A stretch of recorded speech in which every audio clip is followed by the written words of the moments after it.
Hello, everyone. Welcome to Geeky Geezers. I'm your host, the Aged Boomer.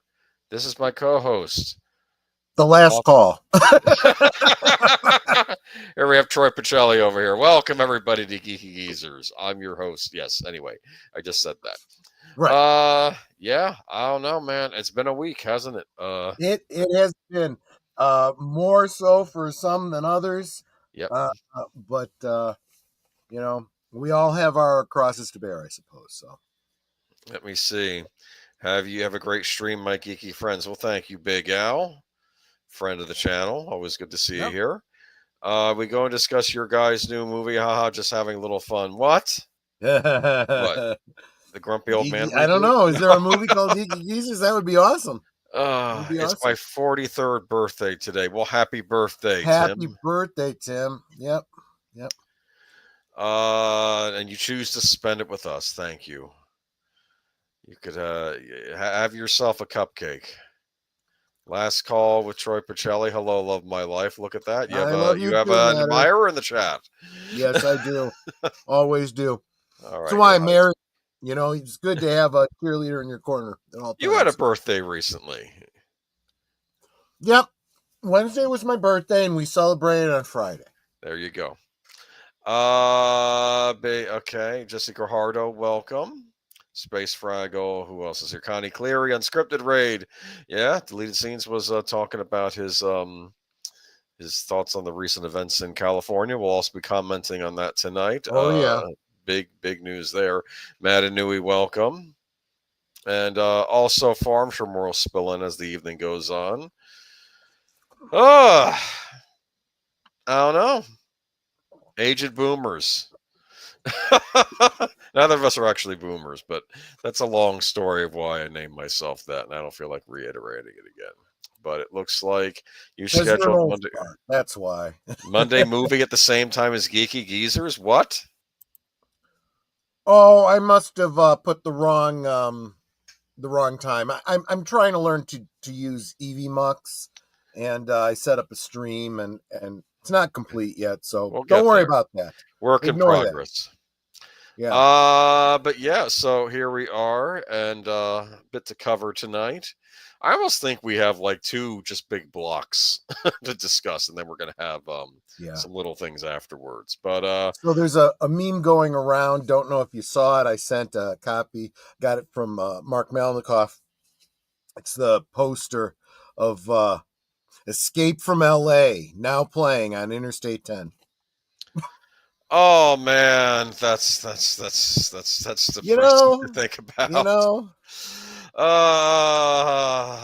But before we jump into this, the current topics tonight, we're going to talk about the good old days, right? Tell me about the good old days. What are you going to tell me about the good old days? We're going to talk about the PlayStation Portable. Troy, I'm going to let you field this one because I know that you were a big fan of this. I have no flogging. You don't know what this is, do you? I do not at all. Not at all. All right. So Nintendo had basically been oh, wait, before we start though. What's up, fellow geezers? I'm making this $10, $5, $5. It's all yes. Well, put it into the geeky empire, Troy. All right. Absolutely. There you go. I will make sure that until Boomer gets his own monetization, I will take care of him. No doubt. No, just it's anyway. Anyway. Welcome towards that EVMux subscription, right? Yes. Welcome, Deleted Scenes. Welcome. This for tonight's good old days is going to be the PlayStation Portable. You probably don't know what a PlayStation Portable is, but maybe from the inference you can figure out. I kind of have an idea. It's a portable PlayStation. Yeah, right. I was, of course, a big Nintendo guy. Sega, they were the competition of Nintendo that I liked. Sony, I was never a big fan of. I thought these were interlopers, go away. You don't belong in gaming, blah, blah. But I eventually got a PS2. A friend wanted at a work thing. He already had one, gave it to me, so I started buying games for the PlayStation 2. But I was happy with my Nintendo DS, which I don't know if you know what that is either, but maybe we'll discuss that another time. But Nintendo basically ruled portable gaming for a long time. They had the Game Boy Color, Game Boy Advance, and they came out with the Nintendo DS, which means Nintendo Dual Screen. Sony then sneaks in and says, we're going to do our own portable. We're going to compete. And this is the PlayStation Portable, also known as the PSP. Look at that. Kind of slick looking, huh? Yeah. Had a nice big screen on it. Not a fan of the Sony PSP Go or whatever had out. The PSP Go came later. It was a version of the PSP that only took digital media. You could only download stuff on it. Gotcha. Didn't take the UMDs. Let's talk about the PSP. How did this thing work? Did it take cartridges? Why take cartridges? You can have mini discs because Sony was all about, the CD-ROM and then using DVDs in their system. So here we go. I've never seen anything like that before. This is a UMD. I'm sure it stands for something media disc. So here we are. And they would come in these little covers. So, they'd be protected. Probably ultra mini disc. That's probably what it is. And you would put it in the system, and it was like you would be playing like a little CD-ROM or DVD-ROM in your PlayStation Portable. And it would kind of wear the battery out. So you wanted to make sure, the thing was fully charged and you were playing this. I thought the PSP was all right. Here's my thoughts on the PSP. I was like, this is a joke. Why am I going to get a PSP? I'm happy with the Nintendo DS. But I eventually bought one of my own volition because eventually there came out software for it that was not in anything else, and I just had to have it. Things I hated about the PSP, though. The aforementioned UMD. I thought this was dumb. Why not go with a hard media? Right. Why disc reading on a portable system? This made no sense to me. You have a little laser in there pointing it out. Sometimes the games would have to install on the system. So you're probably like, well, you're going to need something for system storage. Well, you'd have to go out and buy proprietary system storage for your console. That's Sony sold. I hate proprietary system storage expansion. Say what you want about Nintendo. They've never pulled this crap. And they better not pull this crap with their upcoming console either, or I'll be furious. But Nintendo DS, when you needed to use, not that you needed to use a storage medium because they came on these little cartridge cards anyway. But eventually, if you wanted to download games, when they eventually opened up the DS shop and things like that, you could get a thing called an SD card. They would just take the SD card, and it didn't matter which brand it was. You just put it in your DS, you're good to go. Sony, it was this proprietary system storage. And of course, it only went so high with how much room it would have on it. I don't know. Like this, I think one is like 1 gigabyte, or I don't know. Maybe it had more than that.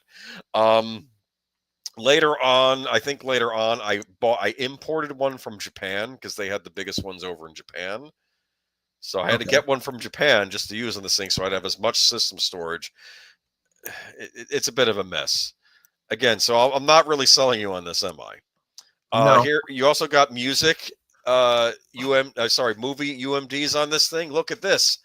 You could play The Fifth Element on a mini UMD on your PlayStation Portable. Got a plane ride? Don't want to watch the in-flight movie? You just stick this UMD of The Fifth Element in your PlayStation Portable and hope the battery lasts.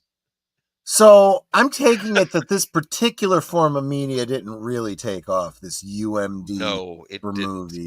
It didn't. I guess this is the first I'm ever even hearing about this. They put games on it, and they put no. I don't want to hear that Nintendo would probably do it until they do it. Jesse Gajardo. We'll see. They haven't done it yet. They still they don't have proprietary storage yet, if that's what you're talking about. But let's see here, though. But, the big idea was you have your PlayStation 2.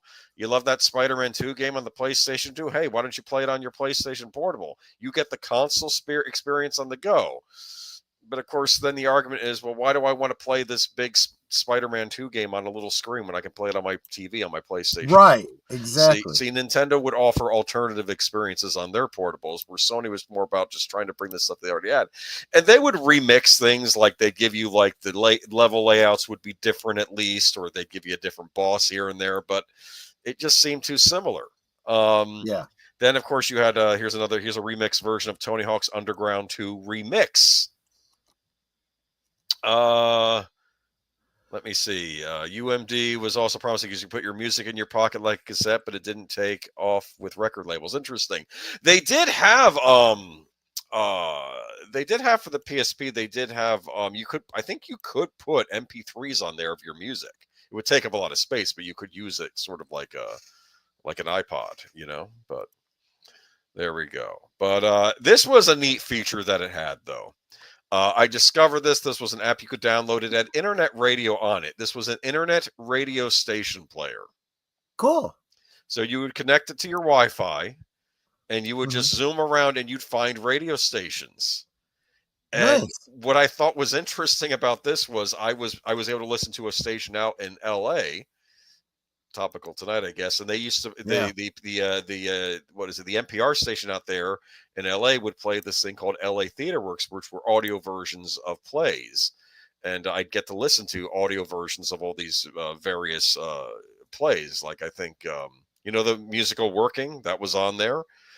They did a bunch of plays on there. They did A View from the Bridge, the Arthur Miller play, Ed O'Neill, and they would have guest actors on them too. Like Ed O'Neill was in the Arthur Miller's A View from the Bridge. So they would have different plays. It was neat. And you could listen to Cool. radio stations from other countries. I used to listen to Irish radio stations. I remember a coworker was like, "How could you understand what they were saying?" And I was like, "Yes, the guttural language of the Irish," because I'm part Irish myself. So I took a little Uh-huh. offense to that. I had to get to hear them talking about what was going on. I hated I hate the Sony handheld because a lot of good sequel games like Killzone was held back because of. Well, here's the thing. They made a Killzone specifically for the PSP that you could play on the go, but you need to get the PSP to play it, and then they had to. I think they held back Killzone 2 or. Oh no, I remember the Killzone for the PSP was like this weird overhead game. It wasn't even like a shooter. I'm thinking of Resistance. The Resistance game they made for the PSP was a first-person shooter, but all right. But this is why I had to buy a PSP. Let's talk about the exclusive games, and these weren't available anywhere else. And I was like, can't you guys just do a port of this for the PlayStation 2? Nope, it's PSP exclusive. I eventually caved. This is Castlevania, the Dracula X Chronicles.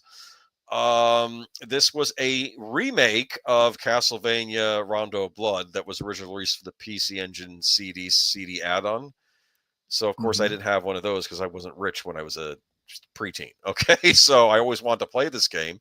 It's on the PlayStation Portable. You get the remake, you get the original version that was on the PC Engine CD, and then you get Castlevania Symphony of the Night, Huh. which was the big PlayStation 1 game. So you basically got 3 games in one. And this thing was $20, this game. You Wow. pick it up for $20. It was the greatest hits title. Okay, I'll pick that up. Sure. Mega Man Maverick Hunter X. This was another remake of a famous game, Mega Man X, and it was done with the newer style graphics with polygons, but I thought it turned out rather well. Mega Man Powered Up. Now don't let the cover turn you off. He looks rather cute here, but it was actually a rather good remake of the very first Mega Man game. They remade the very first Mega Man game. They Oh, added things to it. They added two extra levels to it. It was neat. I liked it. cool. But the big thing with this system was all of the role-playing games. A lot of these Japanese role-playing games that were Sure. popular throughout the years, and for some reason, all of them got ports on the PlayStation Portable. It was like RPGs that were on competing systems back in the day got remakes, and they're all on this one system together. That's what I loved about it. Here's Final Fantasy Tactics. This was a remake of Final Fantasy Tactics that was released on PlayStation, on the original PlayStation, remade for the PSP. Look at that. Cool. Final Fantasy IV. This is the complete edition. This has both a redone version of Final Fantasy IV, the classic Super Nintendo game, as well as Final Fantasy IV, I believe, the Aftermath, which was a downloadable game you could get on like the Wii, but then they put them both on this disc, so that was kind of neat. Tactics Over, the night of no, sorry, that's not the night of the list. That's Tactics Over. Let me make this big. Let Let us us cling cling together. together. Is that a Queen song? I have no idea. They used to I say don't they think so. named all the ogre battle games after Queen songs. That was always a thing. But okay. But this is another tactics game. Maybe. If you're into these tactical role playing games, this was your console. This one actually did recently get a re-release on Nintendo Switch, and I also PlayStation consoles. So if you want to get it on those too, you can get it now. But originally, this remake was only available on PSP. Lunar, the Silver Star Story. As you know, the Sega Genesis was the big competitor with the Super Nintendo, and the big thing that the Super Nintendo touted was we have all the role-playing games, and Sega doesn't have as many. Well, on the Sega CD, you had Lunar, the Silver Star Story, which is sort of like their answer to Final Fantasy. So. And they remade this on the PSP, a brand new remake of it. So that was neat. I bet the teacher is so evil that her students bring her puppies to eat instead of apples. I don't know why I threw that on there, but yes. I knew GTA was on PSP. I never got those, though, because I figured they were just scaled-down versions of the PlayStation 2 games, though. It's another reason why I hate exclusive games. Plus, they made 3 or 4 Killzone games for the PSP, and Killzone 2 wouldn't come out until the PS3 did. Well, I don't know what to tell you, Jesse. That's how they get you to buy their systems. That you want to get that exclusive game, you're not going to get it on the thing you already own. Trust me, I held out. I'm not buying this thing, but too much was coming out for it. Persona, Shin Megami Tensei Persona, the original, the PlayStation Classic, remade on the PSP. This is the first one, and you could buy it in a collector's set that came with a double disc CD soundtrack. Wow. That was what was neat about the PSP. You got all these cool collector's editions for it, which came with extra stuff. There you go. And then we have Persona 2, Innocent Sin. This also came out. You get a CD soundtrack with that as well. And this is a character from the game. Student in Class 2C, native Caucasian who's fluent in Japanese and loves Kung Fu, self-proclaimed hottest girl in school. Must be an exchange student, because these games would take place in Japanese high schools. So it wasn't like a fantasy world. It was like taking place in modern Japan. But you're fighting. It does a very Union thing where you're using your personas to fight off these things called the shadows and things like that. In this game, one of the adversaries is... has a little mustache in it. You know what I mean? I almost thought about showing a picture. You know who I'm talking about. He may be representative of a certain German leader in World War II. Oh, gotcha. And I think you find out that Nyarlathotep, but it was really Nyarlathotep in disguise, which I guess is a Cthulhu mythos god. But you know, it has kind of that weird. I don't want to go as far as say that it is like Cthulhu, like Lovecraftian, but maybe in some sense these games are. All right. Yeah. Growlancer, Wayfarer of Time.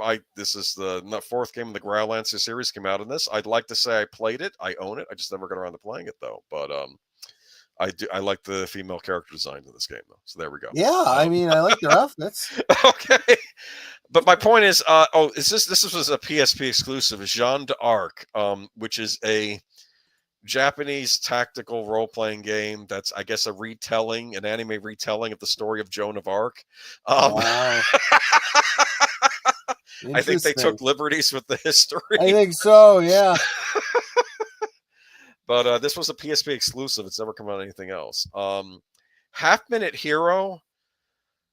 This is kind of a spoof of RPGs where I think you have 30 seconds to save the world each time, you know? You have to do something in 30 seconds or the world ends or something. And it's like, yeah. Just got back from seeing Nosferatu. Great to hear that, Azotopia. We talked about that last week. We haven't seen it yet either, though. But see, it's kind of an 8-bit style, if you see that. But the big things I wanted to talk about here were the Ys games. Now, the Ys games were a series I always wanted to get into. My first game console was a TurboGrafx 16. And when you get the TurboGrafx 16, they say, what you have is great, but if you buy the CD add-on, you can get Ys Book 1 and 2. And I'm like, well, what is Ys Book 1 and 2? It looked like a Zelda style game, but with an actual CD soundtrack music. I read in magazines. Yeah, well, yeah, I'm going to get to that in a second.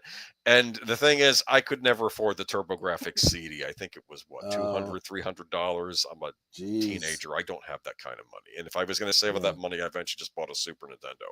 But the Ys series, I was always curious about. I never got a chance to play them, but I get a PSP. Ys 7, this was the latest game in the Ys series, and you get this collector set. You get a cloth map of the continent. Wow. You get an art book. You get a CD. They knew how to sell you things back then. See? Yeah.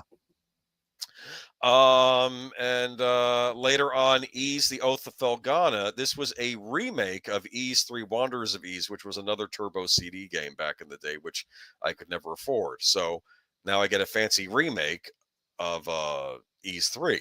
So there you go. And it came with a soundtrack CD and a little desk calendar. Isn't that neat? Cool, cool. And then Ys 1 and 2 Chronicles. I took this shot from an eBay seller. It is mint. It is selling for $230 right now. So why is it Ease and not Wise? I used to call it Wise. I think I used to call it Eyes. It's Ease because that's. I don't know why it's called Ease. That's how it's pronounced. Okay. Why do I like this game series? Look at the gentleman on the left. That's Adol Christin. That's his name. You know why I like him? Because it's He's one of a the redhead. few times you ever see a redheaded hero in anything.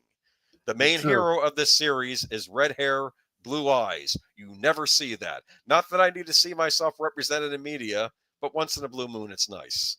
Okay. Yes, exactly. But this is Ys 1 and 2 Chronicles. I'll show you a couple pictures from this. Really cool. It's funny, the old-fashioned way, when they made the original Ys games, because these came out in Japanese PCs and even old game consoles, they didn't know that you had to have a separate button to use the sword with, so the character would just bump into characters and kill them that way. Yeah. Like a bumper car thing. They eventually, later on, the games gave you a sword button to use the sword with.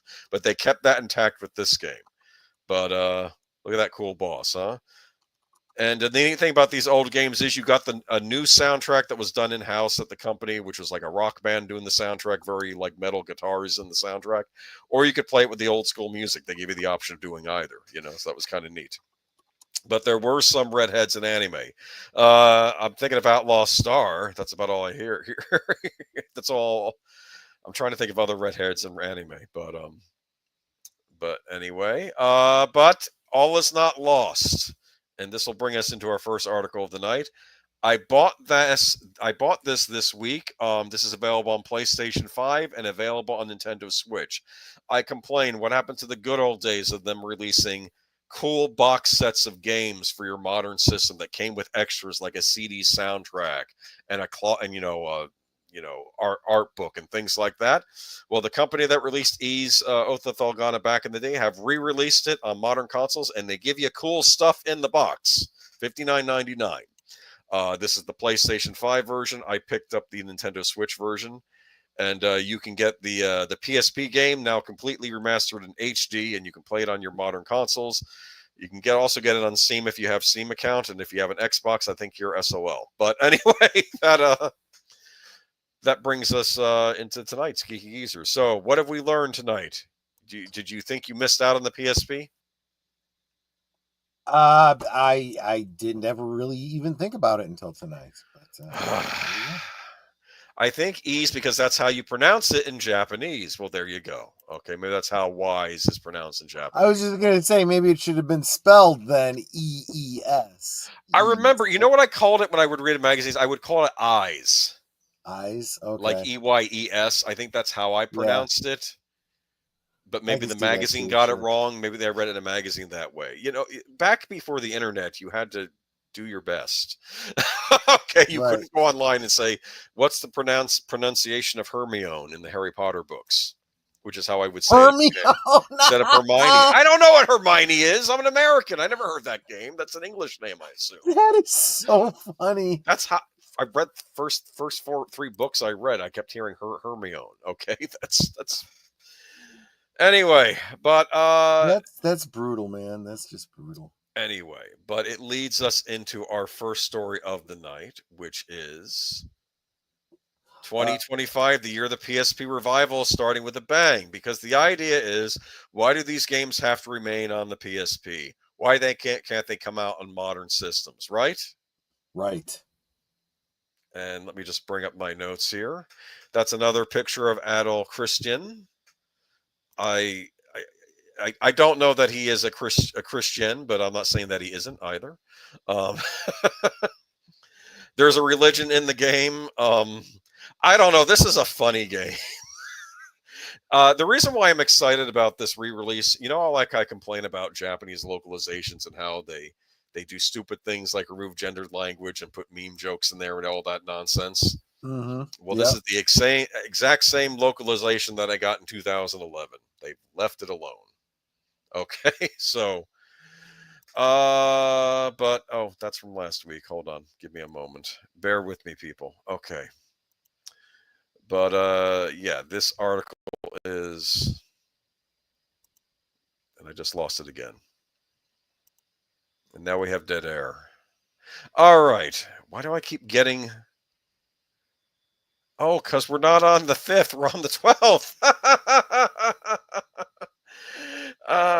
Okay. 2025 is the year of the great PSP revival. In late 1990s and early 2000s, Nintendo dominated the handheld gaming with its Game Boy and DS hardware lines. Sony entered the fray with the formidable PlayStation Portable in 2004. The handheld received robust first-party and third-party support during its lifespan, and its power meant it could handle games that Nintendo couldn't. Amid that development craze, Sony handhelds received a number of games that were surprisingly crucial spin-offs from larger franchises. Imagine playing Final Fantasy VII Remake, seeing the black-haired Zack Fair and not knowing who he is because you never played the original PlayStation Portable game where he was the protagonist, Final Fantasy VII Crisis Core. With the PSP long dead, leaving so many games stuck in unsupported hardware, important pieces of franchise history have been lost to time. Thankfully, that's changing. In recent years, many Japanese developers have been porting their old PSP games to modern platforms. This includes a remaster of Crisis Core that bridged the gap between the remake and Final Fantasy VII Rebirth. This year, the PSP will continue with multiple ports, but a big one for RPG kicks off in 2025. Ys memoir, The Oath of Felghana, brings a PSP remake of the classic action RPG back to modern consoles. It's not just a win for fans of Falcom's niche series, it's a way to keep another chapter of the long-running story from getting lost. Ys memoir, The Oath of Felghana, follows a young man named Adolf Christian, who journeys across the world in search of new adventures. Apart from the first two games in the series, which are direct continuations of each other, the other Ys games are self-contained and scattered out chronological order. I would argue it's sort of like the Conan stories.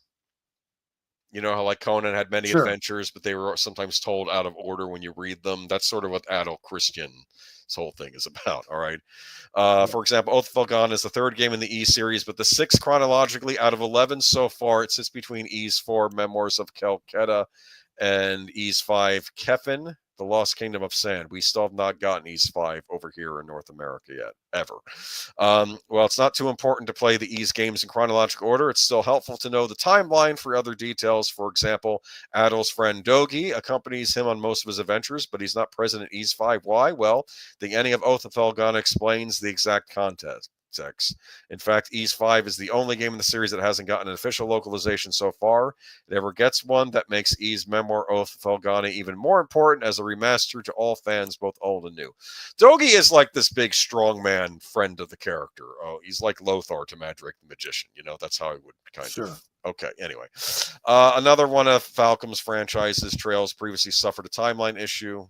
The Crossbell duology was an integral part of series canons, as characters from it appeared in later entries, and new players were often confused as to who they were. Falcom finally remastered two games 11 years after the original PSP's release dates. Now, Trails players don't get to miss any story context as they play subsequent entries in the series.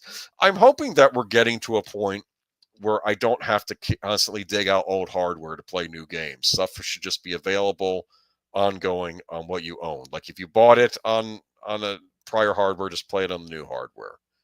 Right. And you can buy it even if you have to buy a digital copy. At least you can buy it. But yeah, the E series is often credited with pioneering the action RPG game in Japan back in the 1980s. But how come it doesn't have the same amount of popularity as other franchises that debuted back then, like Final Fantasy and Dragon Quest? One of the main explanations is the franchise's fragmented platform distribution, especially on consoles and handhelds. Did you know the E series, it actually predates Zelda, Legend of Zelda, even though it's sort of a similar format? Yeah, I was gonna say it looks kind of similar, but yeah. Except it doesn't do as much with puzzles as Zelda does. Zelda does more with dungeon puzzles, whereas Sure. it's more like you're just attacking things in the dungeons. But But more than a new coat of paint, along with the extra story context in the ongoing series, the remasters of these PSP games are another chance to add new gameplay features, quality of life changes, and accessibility features. One of the reasons why I was excited for E's memoir, The Oath of Felghana, and other PSP courts like Crisis Core Reunion was the inclusion of trophies on the PlayStation. PSP games don't have trophy support, so that's why when I played the original, I was fine with just a single playthrough. I saw the story to the end, and there was nothing for me to experience.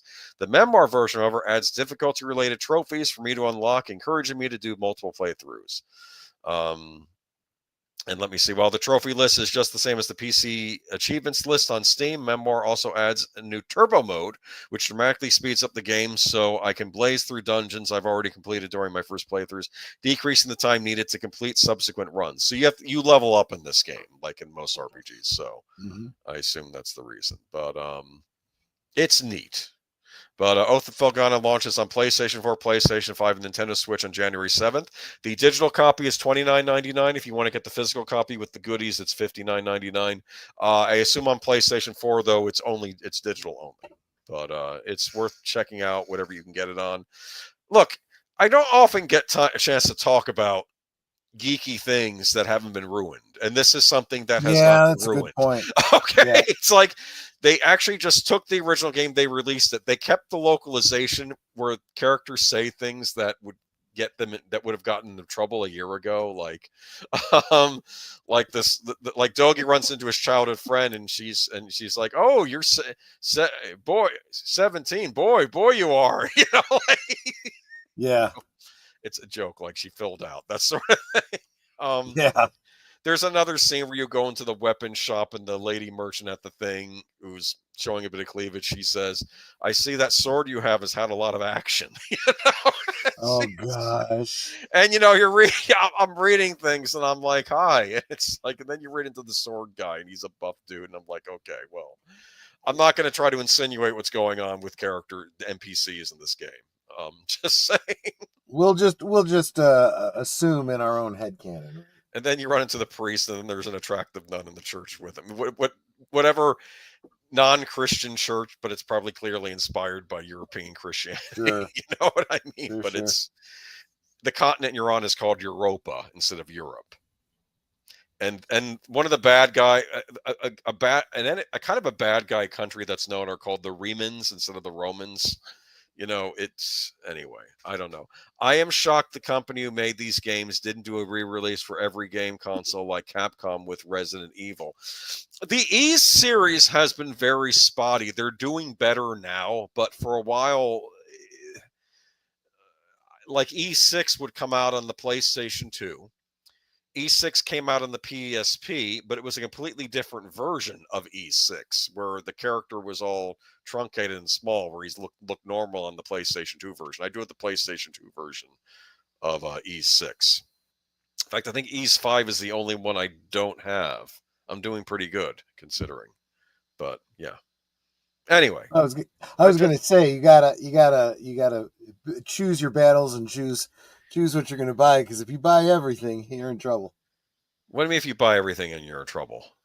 I'm just saying, you got to choose the games you buy. You got to choose the consoles you buy. No, you get it all. What are you talking about? You got to get it all.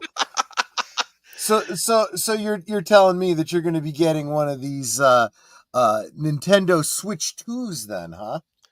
Well, I'll say this. I don't tend to buy game consoles. I know this is the segue. Okay. Nintendo Switch. Nintendo seems to tease imminent Switch 2 reveal. By the way, it is not officially called the Switch 2 yet. We don't really know exactly what Nintendo's planning. This is all hearsay, speculation, but there have been enough leaks coming out, and Nintendo says they will reveal their next console first quarter, which I believe ends sometime in March. So sometime between now and March. Clever they can call it, right? The Switch 2 switcheroo. Switch. No. I don't know. No, not switcheroo. Listen, don't get funny with the names. That's what got them into trouble with the Wii U. The Wii U comes out.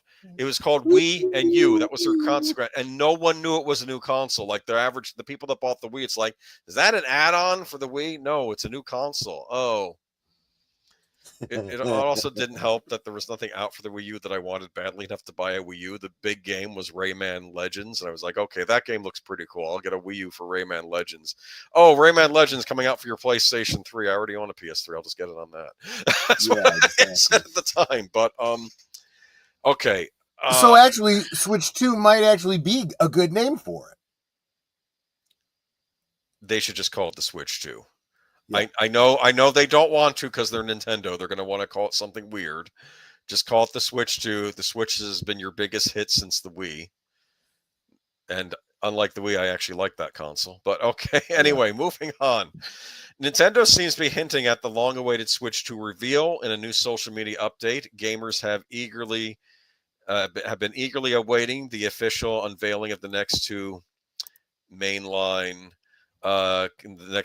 console from Nintendo ever since the company president Shuntaro Furukawa confirmed its existence last May, with the reveal reportedly happening at some point before the end of the current fiscal year in March. So far, the only official piece of information confirms that the Switch 2 is backwards compatible with the original Switch's library of games. There have been numerous leaks and rumors surrounding the Nintendo Switch 2 over the past few months, including when fans might get to see the new hardware. It was claimed that Nintendo had planned to show off the Switch 2 back in October, only to reveal the delayed in favor of focus on then upcoming Switch games like Mario and Luigi Brothership. The rest of 2024 came and went without any official look at the new Nintendo console, though alleged images of the Switch 2 were posted online during the holidays. An unusual leak for Switch 2 reminds players of the SNES era, and might open unexpected new doors for upcoming console. Meanwhile, the official Nintendo of Japan Twitter account recently updated its banner, and some observers think it is a sign that the long-awaited Switch 2 reveal could happen soon. The banner in question shows Mario and Luigi gesturing toward a blank background, which some Reddit users like Possible Ground 9686 theorize is meant to be a placeholder for the new console. However, others have pointed out that Nintendo has used the banner before, even as recently as May 2024. It will be Mario and Luigi presenting the next Nintendo cereal that's coming out. That's what I think it's going to be. But did you know they made a Mario cereal? Doesn't surprise me. I mean, as recently as probably a limited run, and these things go by too quick for me. I think it had marshmallows in it. I'm sure it did. Well, okay. Anyway, but so as mentioned before, though, there were multiple leaks hinting at what Nintendo Switch 2 will look like, with most of them claiming that it will keep the same basic design of the original Switch with a few upgrades. The leaked Joy-Con images also seem to support this, while also apparently confirming past rumors of the controllers connecting to the systems magnetically. Of course, none of these rumors and leaks have been officially verified by the company in question, and thus should be met with a healthy dose of skepticism until Nintendo Switch 2 is actually shown. I wouldn't want a magnetized controller, would you? I'd be a little concerned what that would do to other media. Like saving, like your game saves or something, right? Yeah, like it would wipe exactly. That out. I don't know. The whole idea with the Switches, they had that famous click sound, and they would always do the click. And right. Okay. Anyway. Let's get to the next thing. Nintendo Switch 2 actually gets revealed by Accessory Maker. I mean, look at that. This one's actually from Smash JT. I mean, look at that. That looks like a Switch. That might be a Switch 2. Yeah. I mean, okay, we've all seen the potential console leaks before, but they usually come and go without much fanfare because of just how fake they always seem to end up being. But a bizarre twist that feels almost unprecedented for a gaming giant. It looks as though Nintendo's highly anticipated Switch 2 is being revealed by literally anyone but Nintendo themselves. The latest culprit, accessory maker Geeky, who's showcasing their upcoming wares for the Switch 2 at CES 2025 in Las Vegas, are still without any official word from Nintendo about the console's existence or future unveiling.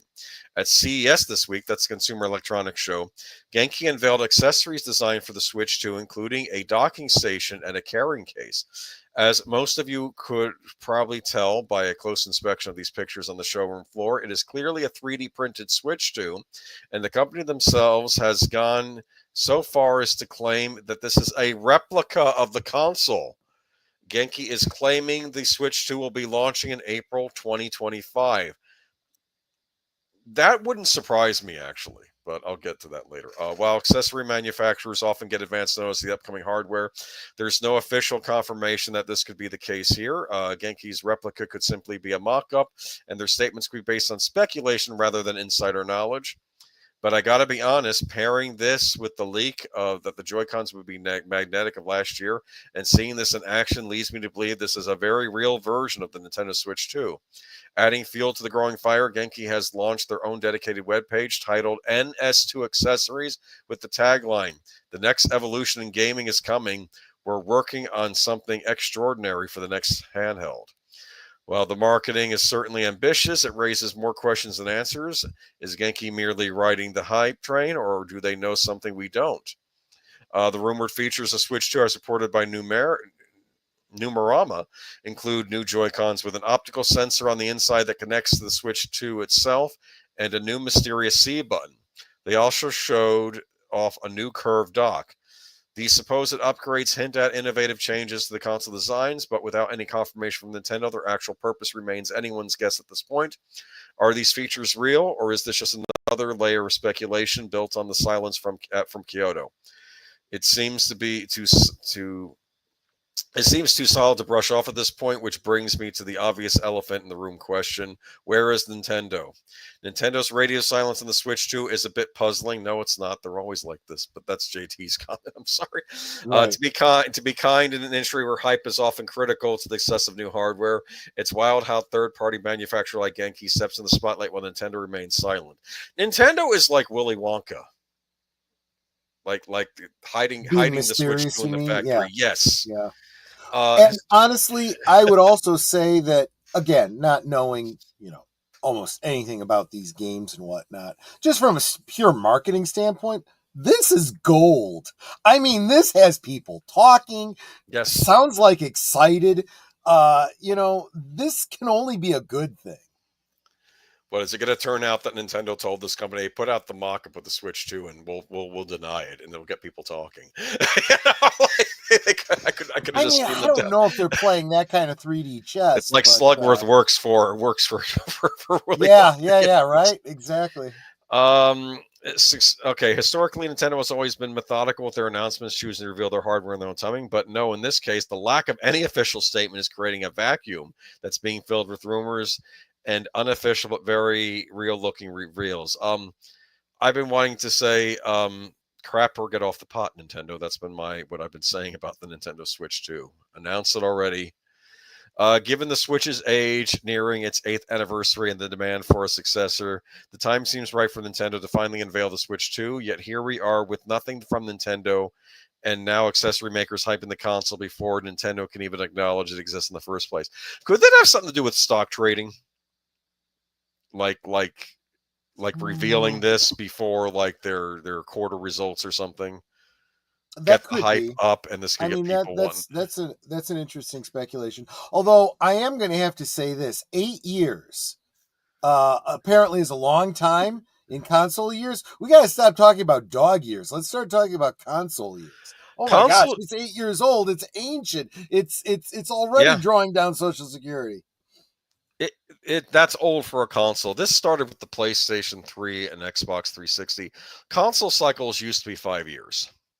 And then I think because of the housing bust in 2008, the next-gen consoles, which were the Xbox One and the PlayStation 4, they got postponed. And people had gotten used to just playing like kids who had the Xbox 360 were like, what do you mean I have to buy a new console? Not understanding, no. These things do cycle out. And I think the same is going for the Nintendo Switch. They've had trouble with this hardware. I mean, the last Zelda game they launched in like 2 years ago, the bootleg copies were leaking online before the game was even out. People are pirating this thing. The hackers and everybody, they know the ins and outs of the Switch already. They need new hardware to avoid the piracy situation going on. But well, all I can say is I got a PC and I've never had to worry about it. I just upgrade my memory and my video card every now and again, and if I have to, after the computer really can't handle anything anymore, then I update. Not every 5 years. It's more like every, I don't know, 8 years, something like that. Did we just lose Boomer again? Seriously? So how you doing? I'm doing great. How you doing? I'm doing good. I think I'll bring up the next article, which is Nintendo breaks silence on Switch 2 image and video leaks. I'm pretty sure that what we were talking about kind of leads into that. So there you go, Boomer. You want to take it away from there? yeah. Let's just get to the next article. Jesse That's what I Corrado had a said. funny comment I was going to repeat, but never mind. Okay.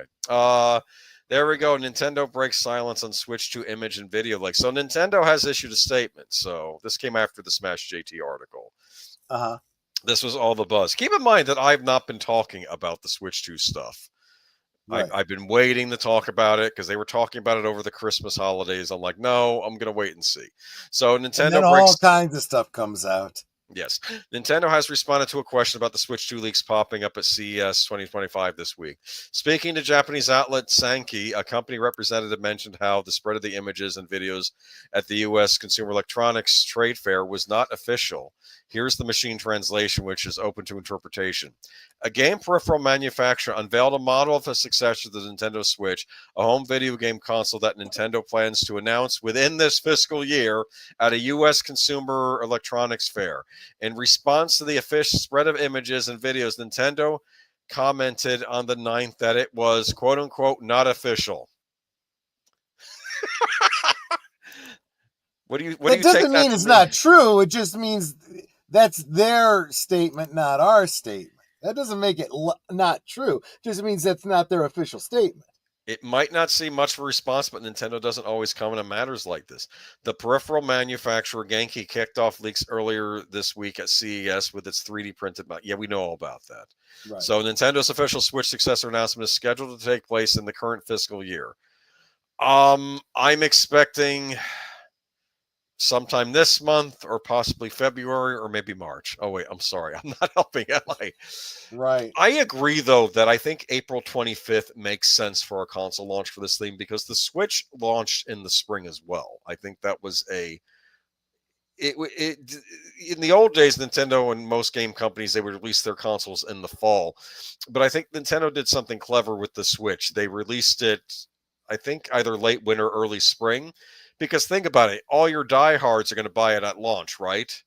But then you can manufacture more consoles for the holiday purchasers, right? True. So there is a logic to that. Another thought is, and I'm seeing this in just about every area of business. I think a lot of people are holding their breath until January 20th. I think Nintendo, one of the reasons the Switch 2 was coming out, was taking so long to come out, was I think the economy has not been good. And I don't think Nintendo wanted to launch a game console during a down economy. I think that has something to do with it. Let's be honest here. PlayStation 5 and Xbox Series XS, they launched, I think, during the beginning of the pandemic when they were having all of those chip shortages. It was a disastrous time to launch. Yep. That's why the consoles were going for so much money because they had so few made because they couldn't get their hands on the chips. Right. And then I think Microsoft actually paid extra for the chips, but I think PlayStation 5 still ended up dominating them. And this is something that I've been talking with Mark and a bunch of other people offline. It's these kinds of crises.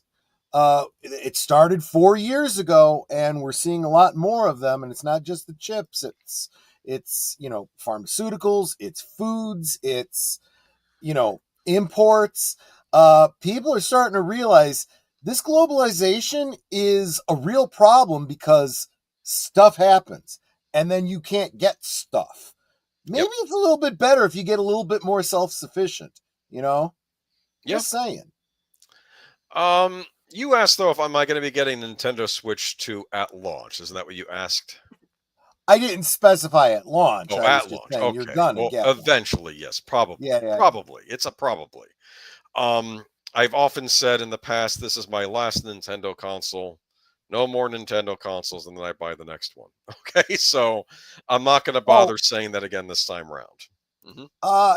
Yes, and welcome to channel membership, Samuel Proctor. That came from Ruby Hoove, who actually did that on the Monday night at the movies stream, which was mistakenly scheduled for the same time as this stream because I'm just learning EV Mux. Be sure to give her a shout out on the actual Monday night at the movie stream. Oh, I absolutely will. I absolutely will. Thank you. My brother's got a Series X a few weeks ago for a Madden game. He's already trying to sell it. There's barely any games worth playing it. That's what I've heard. That's why I didn't get the Series X either. Xbox has problems. And this is coming as someone who, I know this may sound funny to some in the chat, but I actually like the Xbox One. I actually like the controller. I like the simple design of the console. I like the fact that I could store games and play games off an external hard drive, unlike the current Xbox, where they have proprietary storage on it. But what do I know? That only goes up to 2 terabytes. Yikes. I would have gotten, if they'd either added another port on there for another 2 terabytes or release a 4 terabyte card, one or the other. Just give me options here. Yeah. To be fair, at least those would go on sale to almost the price of an external hard drive. But you could still use an external hard drive to store the games on. You just couldn't play the games off the external on the new Xbox. This is the stuff that drives me crazy with game consoles. And Nintendo, don't you dare pull proprietary storage on Switch 2 or I'll hurt you. Just you got a good thing going. Yes. PC, you could always increase the hard drive space as much as you want, as often as you want. Just saying. So you have learned nothing from what I've said. Why did I buy a PSP? I already told you that the hardware, while it looks slick looking, I thought it was impractical and a little ridiculous, especially for a portable. But I got it for the exclusive games. And you tend to buy Nintendo systems because they're the only game consoles you can get Mario on, Zelda on, Mario Kart, a new Metroid, and so that's that. Gotcha. I know with Sony you can get, I think you can now get their games on PC. They're exclusive games, but you have to sign into a Sony online account, which gets people very angry because it's like, I bought the game, why do I have to sign to an account? Makes me I picture Agent Boomer like what's his name? Dave Chappelle, with the powder under his nose and he's tweaking out and he's like, hey, you got any of those Switch 2 games? Huh? Funny. So are we going to talk about Helldivers Sony movie? I didn't even know there was one. Maybe I didn't even know. Week. Make sure when you see an article like that, forward it to us and we'll list you as a contributor, as we often do with Mark Malnikoff. Because we'll be getting he's actually he contributes at least an article every week to the point that we've actually added him to the closing credits. There you go. Yeah, if you ever see a news story that you think we should cover, you can always let us know. You can absolutely check us out on MeWe or even X. Actually, we're on X. Yeah. But what did I want to say though? I'll probably get a Nintendo Switch 2 at some point. Am I going to buy it the first year? Probably not. I'm happy with my Nintendo Switch. I still have games to get for it. I rarely buy consoles at launch. I did do that with the Nintendo 64 though. That'll be a topic for another time. But I usually wait a little while before I get the newest console because there's usually still stuff coming out for the prior consoles. That's a nice thing I'm going to say about Sony. I pick on Sony this right now, but Nintendo, whenever they come out with a new console, I mean, maybe a little different with the Switch, but they tend to basically wrap up shop on the last console, whereas Sony will still release stuff on the prior console for a little while after the new one's out. So yeah. Nintendo, I just noticed they're like, oh, we're done. We're moving on, but all right. So actually, real quick before we get to that, no, go ahead. You can go to the next slide, but I'm going to drop this link real quick. About 2 hours ago, Midnight's Edge dropped a little bit of a commentary on the Hollywood establishment in uproar over DEI pushback and Facebook ditching fact checking. But, it kind of ties it into, how bad things are going in the entertainment industry. And then this situation happens, and pointing out that there needs to be a very, very serious mindset change in these Hollywood characters. I'll just be nice about it. All right. Hollywood established an uproar over DEI pushback. So this is people pushing against DEI. So, and who are they mentioning? Well, no, this is the Hollywood establishment upset because people are pushing back against DEI. So, in other words, like this announcement that came out this past week that Facebook is going to stop doing fact checks. They want to make sure that you crack down on all the fake news. We gotta censor so that we can protect free speech. Which is kind of like murdering for longer longevity or something. I don't know. It makes zero sense to me. But this is what they're saying. And yet these are the same people that are realizing that they're running afoul of certain censorship issues with the established media, as they're trying to get their own stories out there and explain what they've seen and what they know about what's going on in their current situation. One of the things that Andre also points out is he brings up real quick. I want to share this. I'm gonna have to watch that later. Absolutely. How can they still be this out of touch? It's Hollywood, baby.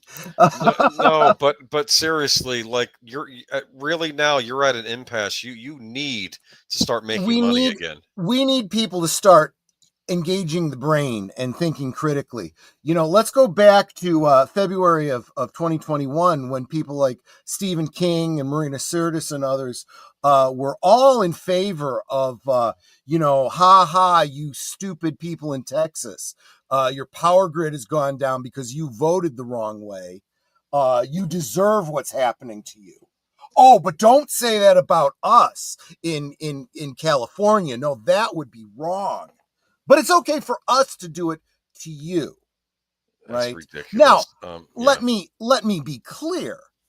We should not be doing that to anybody. Full stop. Okay, we're going to be picking on people when they're in a crisis. Yes, absolutely. Yes, I do not wish this. Actually, I don't think Stephen King even lives in California. I'm just using him as an example of a POS that says stuff like this. But I'll be honest with you. If you see any conservative celebrity sharing something like this about LA right now, they're as much of a POS, in my opinion. Okay? I'm being intellectually honest here. All I'm getting across is maybe you need to start thinking before you post stuff. People like Stephen King. Just saying. He might be in Florida this time of year. Oh yeah, what's he got to say about Florida? Doesn't he hate Florida too? I don't know, but I think he owns property down here. But anyway, Hollywood establishment and no, not uproar. That was the other one. Yeah, but I don't listen to me. Yeah, they need to make money. They need to stop it with this. Okay, for starters, you're trying to push propaganda. The propaganda isn't working anyway because the election didn't go the way you wanted it to. You have to. I don't think we have an actual article about this, but and maybe we do. I'll see as we get there. But I know that there are a lot of projects now. You and Deleted Scenes are supposed to be doing something with the award ceremonies, but those have been put off because of this. We might still do them next because I think they might be announced on Sunday as opposed to Friday. So if they are, we might still have Deleted Scenes. And I'll check with them on Tuesday before the stream. But we know that some TV shows have been, especially late night shows that film in and around this area have had to suspend taping because of this, and certain guests that they were supposed to have won't be able to make it and stuff like that, are going to have to be rescheduled or whatever. And this is not a big surprise. This just is worse, with all the other problems that they're having in this industry. You know, it's not. You know, No, it doesn't rain, it pours, and at this point, they probably wish it would rain and pour because that might help the situation. I'm calling 2020s. This is the disaster decade. Oh This has yeah. been nothing but one disaster after another since 2020 hit, and I think the I worst part about it is these are uh we're seeing the results of past decisions. These are all things that, you know, like I always joke about how Mark is always contacting me and saying Troy was right again. Troy's only right because he knows how to look at what's going on and, you know, predict what happens next. It's very simple, right? If I kick the legs out from under you, what happens next is you fall. That doesn't make yes. me Nostradamus. That just means I'm observing things. And it's the same situation here. We're seeing people coming out of the woodwork pointing out, hey, you know, this has been a problem for years. This People have been warning you about this problem, and guess what? Here it is. Hello. Okay, so this is we're gonna read off some of the houses that were messed up during this whole thing. Yep. Basically destroyed. Okay. Many Hollywood stars were affected as a series of fires ravaged through Los Angeles in early January, with wind gusts topping 100 miles per hour in the Palisades, Eaton, and surrounding regions. California Governor Gavin Newsom declared a state of emergency, focusing on more than 100,000 Los Angeles residents to evacuate homes. Keep in mind, it's not the celebrities losing their houses in this. This is a lot of regular folks too. Mm-hmm. It's a disaster. Here's a look at the celebs who have fled in order to protect their families. Paris Hilton's beachfront property was destroyed when the Palisades fire made its way to Malibu. The hotel heiress said she was heartbroken beyond words to see her vacation home burned to the ground on live TV. In a lengthy Instagram statement, she confirmed that her family was safe and said her 1111 Media Impact Team was coming up with ways to best support victims. Hilton and her husband Carter Room reportedly purchased the scenic Malibu property for $8.4 million. The tragic event came 5 months after the Simple Life alums trailer burned down on the set of her music video last summer. Okay, how did her trailer burn down? Was this during I another mean, fire? I mean, if it's parked anywhere within, you know, that area that's burning, it's going to catch fire. That's kind of how fire works, you know. Heidi Montag and Spencer Pratt announced that they were sadly one of the many who lost their home due to the blaze, with the latter posing just a few yards away from the fiery home. A source later revealed that the Montag and Pratt residence burned to the ground. In a heartfelt post Pratt shared on Instagram, the one positive sign of the fire was that his son's bed burned in the shape of a heart. The Hills alum concluded, a sign of how much love was in this house. So thankful for all the years and memories there with our family. Did you watch The Hills? Never even heard of it before today. Okay. Not picking on him now. Maybe he's matured. I just know on the it was like a reality TV, but also kind of a soap about the well-to-do in Yeah. in that area, I guess the Beverly Hills type area. But then I started to wonder how much of it was staged and how much of it actually was real. Because let's just say Spencer Pratt was aptly named for his. I'm just Well, let's just say okay. I think most people understand by now that so-called reality TV is in no way reality at all. Much of it is scripted, and even we're even finding out that, you know, Meghan Markle does her cooking show from in quotes her kitchen, and it's not even her house that they're filming in. I didn't even bother covering that. I know there was a big thing on how her Netflix series is kind of crashing and burning right now. I don't care. But apparently they had to flee too. Apparently, no one else did either. Prince Harry and her had to flee. Is he still technically a prince?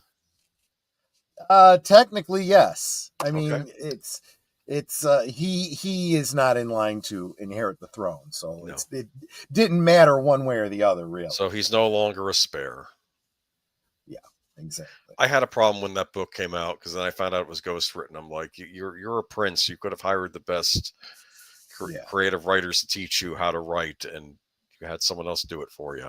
I didn't get it, but that's just me. Okay. Adam Brody and Leighton Meister's lavish $6.5 million Los Angeles property also burned down. Photos obtained by Page Six show the couple's five-bedroom, six-bedroom house. That must be 5-bathroom, 6-bedroom house. Possibly. They might Ravaged want by to get flames. an editor on this, you know. A shot showed fire bursting through the garage door with the roof completely burned off. The couple who celebrated Brody's Golden Globes nomination just days before the massive blaze did not immediately comment on the devastating matter. Anna Faris was yet another Hollywood star to lose her multi-million-dollar mansion because of the blaze. Photos obtained by Page Six show only the debris and destruction left behind by the disaster. Faris' mansion was eco-friendly. The House Bunny star reportedly purchased the Pacific Palisades property for $4.9 million in 2018. Why did they say the House Bunny? Was that a movie she was in? It was a movie, yeah. Mm-hmm. She's been on television. I think she had a bigger career on television, didn't she? Why don't they bring up one of her? Anyway, never mind. Miles Teller and his wife, Keela Teller, lost their dream home in Pacific Palisades, which they bought for $7.5 million as a result of the wildfire. A photo obtained by Page Six showed the Top Gun Maverick star is property completely burned to the ground with only materials from its foundation remaining. In Top Gun Maverick, he's Goose's son. Gotcha. Remember in the original Top Gun, Goose had a little boy that he's him in the adult version of the sequel. A vehicle parked in the driveway of the home was also badly burned per the images. Okay. Neither Miles nor Keeley has commented on the loss of their home yet, but the latter shared an Instagram story post advising her neighbors to leave behind water bowls for animals trying to escape. Actor Eugene Levy told the Los Angeles Times on January 7th that he got trapped in traffic due to other fleeing residents attempting to leave Pacific Palisades neighborhood. The smoke looked pretty black and intense over the Temescal Canyon, the American Pie star said. I couldn't see any flames, but the smoke was very that's dark. Another one, American Pie star. All of us know him from like SCTV and so many other things. You and I know, but it was probably the biggest movie he was in. And I'll say this, he did, even though I'm not a huge fan of those movies, his scenes in those movies are funny. He was very good. His scenes in those movies were the most memorable scenes. His scenes in anything are memorable. I know him from a lot of those Christopher Guest comedies. I think, like you said, he was also in Splash, right? Was he in Splash? He may have been. I think he was the one hunting the mermaid, right? Wanting to capture the mermaid. I think that's who he was. I think you're right, yeah. And anyway, but okay, so a photo obtained by Page Six showed the remains of the Schitt's Creek alums property succumbed to the fire. His son, Dan Levy, posted the Instagram story, heartbroken for my family, my friends, and the people of LA affected by the catastrophic fires. Colby Smolder's Pacific Palisades home burned down in the Palisades fire rapidly sweeping through Los Angeles. The How I Met Your Mother star and her husband, Taran Killam, purchased the $5.6 million house in 2017 and spent a year on renovations. Oh, that's messed up. Yeah. That's rough. You renovate the house and then you lose it. I do feel. I mean, like I said, where I'm from, it's floods we worry about. Over here, it's fires. I guess. Yeah, it's just disaster. In 2018, she told Architectural Digest that her biggest splurge for the house was solar panels, and the most unexpected thing she added was a 40-year-old photo booth. Fergie, you know Fergie the singer. Her home was in danger of being she used down, to do the voice of Sally in the Peanuts. Did she? Yes, she did. I did not know this. Okay. Well, good for That's her. what I know her from. Hey, no, I didn't know that. That's interesting. But let me see. Was in danger of being burned down, but apparently still had a fighting chance per NPMZ. Photos obtained by the outlet showed helicopters monitoring the damage from above. First responders attempted to salvage any properties they could. The former Black Eyed Peas member did not immediately issue a statement about the devastating ordeal. Mandy Moore announced via her Instagram evacuating safe with kids, dogs, and cats. The This Is Us star, who shares 3 young children with husband Taylor Goldsmith, added that she is praying and grateful for the first responders. It's unclear whether Moore had to leave the $6 million mid-century property she has been trying to sell since last summer, or if the family was already settled in a new place. Fortunately, her home was spared from the fire. Tom Hanks and Rita Wilson's son, Chet Hanks, who currently resides in Nashville, shared a heartfelt Instagram story as the wildfires continue to spread. He wrote, "The neighborhood I grew up in, and it's burning to the ground. Pray for the Palisades." Hanks and Wilson, who owned many homes in the Pacific Palisades over the years, including one that was burglarized last fall, had to evacuate, but the home was safe from destruction. Okay. Sandra Lee was also victim of the ravaging fires, and I hate to say this. I was surprised Sandra Lee was still alive. You there? I have no idea. Oh, Yeah. okay. Sorry. No, that's okay. All right. Sandra Lee was also victim of ravaging fires. As the fire draws closer, I pray for it. I pray for everyone in Los Angeles right now. What an incredibly terrifying moment for my community. She captured a series of videos shared to Instagram on January 7th. As the fires reach our doorstep, please stay in contact with each other. Community in times like these is our lifeline. Although she said she was safe, Lee returned to social media the next day to confirm that her home was gone. My house is gone. I cried all night and thought about every room, nook, and cranny. It was perfection, and now it's just ash, she captioned in an emotional video. Jennifer Love Hewitt shared a video via Instagram of her driving past fiery flames and said, "I have no words, only prayers and holding as much hope as I can for our home and our kids while we watch everything burn." The "I know what you did last summer" star continued. The thank you to every first responder fighting so hard for all of us. Thank you to every friend who reached out and new person I have hugged in tears in the last 24 hours.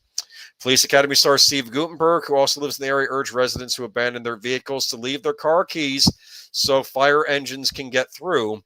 "This is not a parking lot," the actor told KTLA 5. "We really need people to move their cars." I guess so the fire trucks can get through. That makes sense. "There are people stuck up here, so we're trying to clear Palisades Drive, and I'm walking there as far as I can, moving cars." He insisted, "There are families up there. There are pets up there. There are people who really need help." Maria Shriver lamented in an Instagram post that the heartbreaking, devastating, beyond belief wildfire alongside video footage of a journalist looked at the wreckage left behind. "Everything is gone," the former First Lady of California, who was married to ex-Governor Arnold Schwarzenegger, said.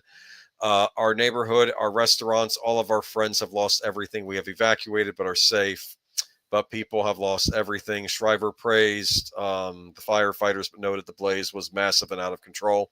"We in this city have put our arms around one another. We will rise, but right now these fires continue to burn," she continued. "People need to stay safe, stay out of harm's way, and allow firefighters to do what they can to help those." Jeff Bridges' family home in Malibu was lost in the Palisades fire. His representative confirmed on page 6, January 9th. 4-bedroom residents with views of the Pacific Ocean had been in the Bridges family for generations, according to TMZ. So this might have been in the family going back to the 1800s. The house was reportedly inherited by the actor's brother, fellow actor Beau Bridges, and their sister. Jeff's rep noted that he did not live in the home, so it was like a family property they inherited. And Joshua Jackson also lost his house too from Fringe. But yeah, wow, disaster. I don't know if the chat's been saying anything. I think there was more reaction to my comment about Fergie. I didn't realize she played Sally. This is news to me. Oh, here we go. Troy, they are like Crocodile Hunter, American Chopper, and Top Gear from the UK, River Monsters. Okay. Talking about life. Oh, I see. We were talking about that. Yes, Fergie TV, voiced Sally. I didn't know this. Snoopy's getting married. Okay. She was in Planet Terror. Do you remember Planet Terror? I do. What role did she play in that? She was the lesbian lover of the doctor's of the James Brolin's wife in that. Remember, she was leaving him with the son, and she was going to meet up with Fergie, and I think Robert Rodriguez said in the original script she was meeting up with a guy, but then it said, "No, this is a Grindhouse movie. We have to sensationalize it more. We'll make her a woman instead." That's so funny. No, I didn't realize that. It wasn't for PC purposes. It was like, what would be more scandalous in the 70s? Oh, it's a lesbian lover instead. Well, right. It's that sexploitation angle, right? Exactly. There's the scene where like she's by the barbecue place and she leaves, and then the guy says, "That's a rump roast." That's what he said. I can't believe he said that. Gruesome Newsome needs to stop buying so much hair gel. He's a fire hazard. Oh my goodness. Well, there's that too. I mean, I do feel Among awful for everyone all affected these by this. celebrities, I can't confirm this, but what I'm hearing on social media, apparently, in addition to all these celebrities who lost their homes, apparently 8 Ukrainian generals' mansions burned down in Los Angeles. Now, of course, we're waiting on corroboration on that because all the screaming is coming out going, that's just Russian disinformation. Yeah, just like all the Russian disinformation for the past 4 to 8 years that has turned out to be true and probably didn't come from Russia. So I don't believe anybody when they say that stuff anymore. Well, it'll all come out in the wash in a few weeks, I suppose. Right? Exactly. We'll find out what's going on, but I do feel awful for these people, and I think this is just the disaster decade. I mean, many of us have been affected by natural disasters as well, and I do feel. I mean, it's awful because this is really going to disrupt your life. I mean, this isn't just about you having to get your house fixed. Your house is gone. Your possessions are gone. Your clothes are gone. This is everything. And I have been saying if these people are smart, they will say, you know what? There's really no reason I have to rebuild here. I'll go rebuild in that state over there. Yeah, they're out of here. I don't know if they'll be coming back.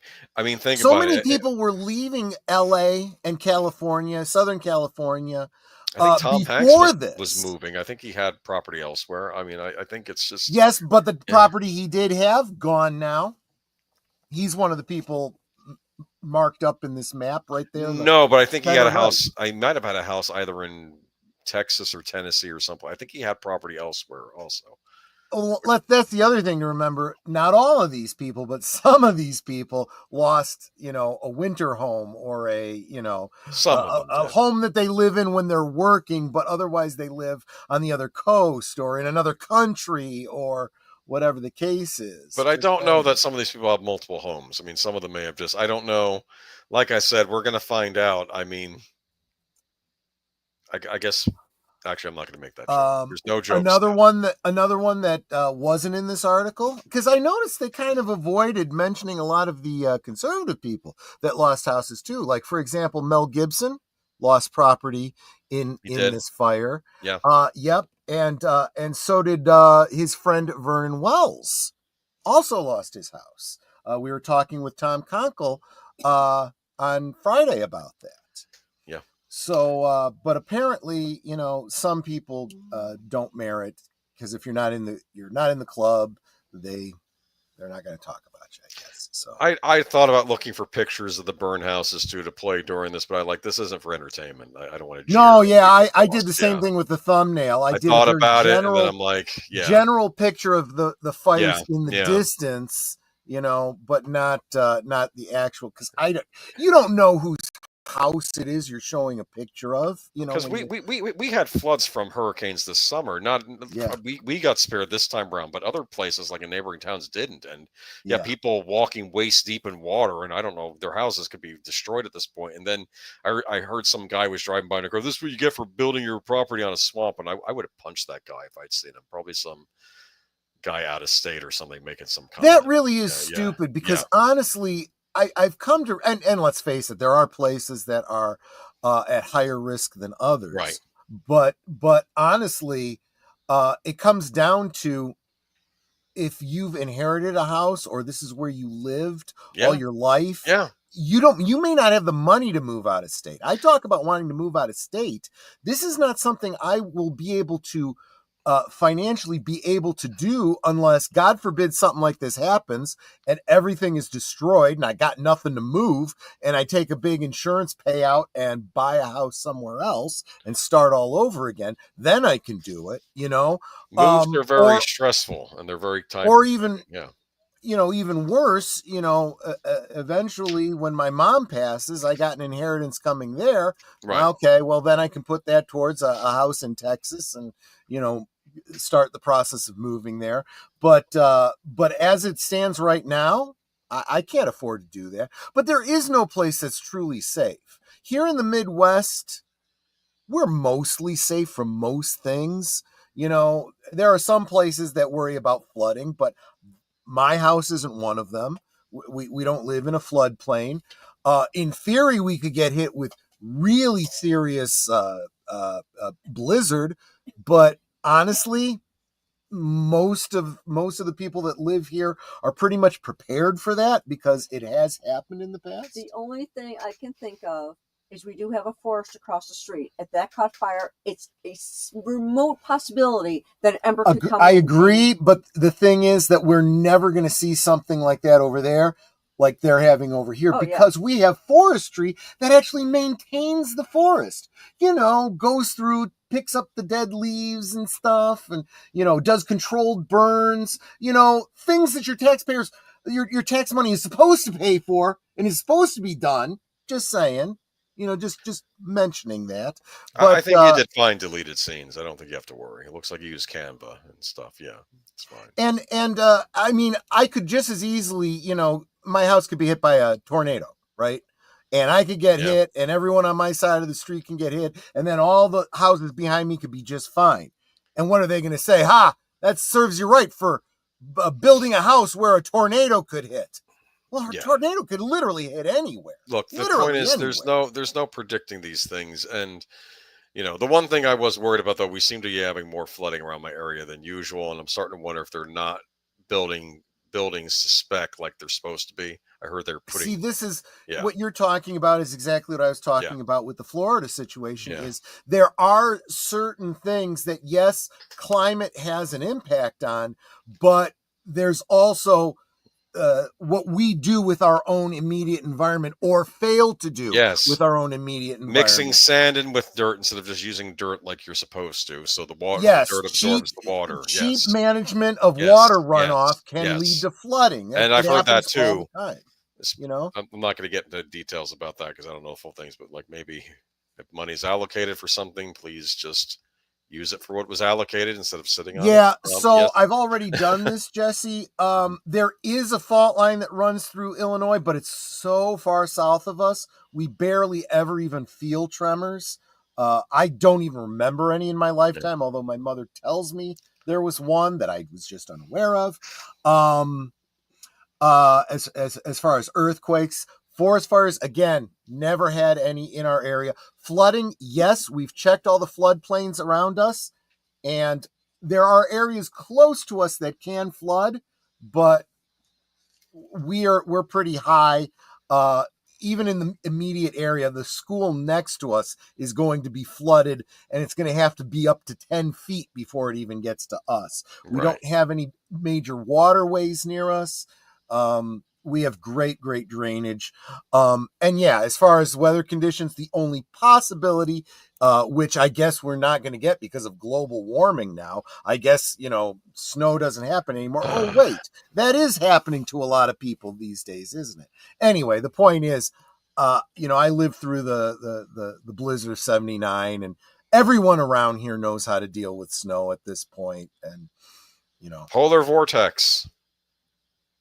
Yep, just don't go and start your car when it's, umpteen dozen degrees below zero. Your engine block will crack. I learned that the hard way. But anyway, we've got a couple more smaller stories here, though. But Ben Affleck finds home survive Palisades fire, while Billy Crystal and John Goodman mourn their losses. So let me go ahead and read from that real quick. Mm-hmm. And unlike the other Pacific Palisades residents, Ben Affleck reportedly could breathe a sigh of relief after he briefly returned home Wednesday to find that his recently purchased $20 million property has thus far survived one of the destructive wind-whipped wildfires tearing through the Los Angeles area since Tuesday. I noticed you say as thus far, because the fact is these fires haven't been put out, and some of these people might still have to worry. He was interesting. I heard he had to drive through smoke and fire to get his ex-wife Jennifer Garner and their kids out of where they were. So I mean, good on him for braving all that. I mean, it's the Daily Mail reported that the 52-year-old actor and filmmaker was spotted driving to his home Wednesday. Source told Page 6 that he visited the home after learning it was still standing and feels so grateful his property is safe for the time being. Tom Hanks and Steven Spielberg Pacific Palisades home have also been spared so far, teams reported. Meanwhile, Billy Crystal, John Goodman, Anthony Hopkins, Eugene Levy, Miles Teller, James Woods, and others in the neighborhood were not so fortunate and were mourning the loss of their homes and family memories. Janice and I lived in our homes since 1979. We raised our children and grandchildren here, Billy Crystal said in a statement released to the media. Every inch of our house was filled with love, beautiful memories that can't be taken away. Los Angeles County Fire Department estimates more than 1,000 homes and other structures have been destroyed in the upscale celebrity enclave. Since the fire broke in the hills Tuesday morning, the Southern California News Group reported more than 17,000 acres have burned with 0% containment. Elsewhere, 5 people reported to have died in the Eaton fire, which is also raging. Keep in mind, this isn't the only fire going on out there, raging through Altadena and near Pasadena with 0% containment. More than 1,000 structures have been destroyed in those communities. Affleck made the trip back to his home though his address still appears to be in the mandatory evacuation zone, the Daily Mail reported. The Argo Star has been photographed evacuating the night before, wearing a grim expression on his face as he drove away from the house, heading to the home of his ex-wife Jennifer Garner nearby Brentwood, according to TMZ. Affleck was spotted later Wednesday smiling as he met up with a friend at an undisclosed location, the Daily Mail also reported. However, Affleck's relief may be short-lived as fire officials warned that the unprecedented Santa Ana windstorm that fueled the Palisades fire and others throughout the area would continue at least through Thursday. We're absolutely not out of danger yet, the Los Angeles Fire Department chief, Kristen Crowley, said at a press conference Wednesday. Red flag warnings remain in effect through Thursday. So yeah, that's pretty bad. So they're not out of the woods yet. No, not at all. Okay. Cary Elwes. Yep, we'll do him last. And Cary Elwes shares update that his lost Malibu home after documenting his evacuation. Yeah. All right. At 10:30 p.m. local time Thursday night, Cary Elwes filmed his evacuation from Malibu while driving down the winding Los Angeles roads adjacent to what has been described as the apocalyptic Palisades fire. The Princess Bride star briefly hit the brakes to capture the blaze out his window. He posted the video to Instagram with the hashtag biblical. The following day, he shared an update that he and his family were safe, but that their home had been destroyed. Sadly, we did lose our home, but we are grateful that we have survived this truly devastating fire, he wrote on Instagram on Wednesday. Our hearts go out to all the families impacted by this tragic event, and we also wish to extend our gratitude to all the firefighters, first responders, and law enforcement who worked so tirelessly through the night and are still at it. Elwes is among the 130,000 Los Angeles residents who are being impacted by the 6 wildfires that are now blazing through Los Angeles County, also including the Eaton, Hearst, Woodley, and Lydia fires, and the new Sunset Fire, which broke out in Runyon Canyon in the Hollywood Hills on Wednesday night, endangering iconic landmarks, including the famed Hollywood Bowl. The fire, fueled by the Santa Ana winds, started Tuesday in Pacific Palisades before spreading to parts of Malibu and Santa Monica overnight. At least 5 people have died in the fires, of which all but one are 0% content. All but update 10. Oh. Yeah, it's been confirmed 10. This article is from the 9th, the one that you're reading. Yeah, it's been fatalities have been confirmed up to 10. Here's a real quick on the stats. Total emergency responses 19,300, 105 total wildfires, 40,300 acres burned, 10 fatalities confirmed. Structures destroyed over 12,300. The 3 main areas being Palisades, Eaton, and Hearst. But again, there are a total of about 105, separate fires that have started. Has California ever seen anything like this? It has historically. In fact, I hate to, trigger anybody, but the North America has had some very serious wildfires. from before the white man moved here. Wildfires that were intentionally set as part of warfare between tribal nations. Right. Hate to say it, but they were pretty big. They literally changed the global weather patterns for a full year. That's interesting. I'll have to read up on that. Mm-hmm. And who knows if some of those tribes that did it are still with us today if they set those kind of fires, but I don't know. Good point. Yeah, exactly. Anyway, what was I going to talk about? Let's do the last one too. Let's do this. James Woods. Yep. And then I got to follow up on this one too. Yeah. All right. Yeah, lots of memories going around, ton of missing. Kids in LA basement are now never going to be fined. Oh. Yeah, that's a lot of people are sardonically pointing out that children hidden in crawl spaces may either now be turning up or will never be found. I don't know anything about that, but that'll be interesting. But anyway, it all has to do with the accusations about right. Fans of the playground. Yeah. Right. Anyway, let's get to the James Woods. You have it posted? Yep. All right. Yep. Oh, didn't I? Oh, I thought I did. Sorry. Maybe you did. Maybe I missed it. All right. But here we go. Ick? Okay. Yeah, probably what we were just talking about. James Woods breaks down in tears on CNN after losing home in LA fire. Let me see. Now, just to let you guys know, we are getting a little ahead of ourselves with this. It has turned out that he was informed his house had been burned down. We've got an update on that. So, all right. Go ahead. James Woods has lost his Pacific Palisades home, perhaps.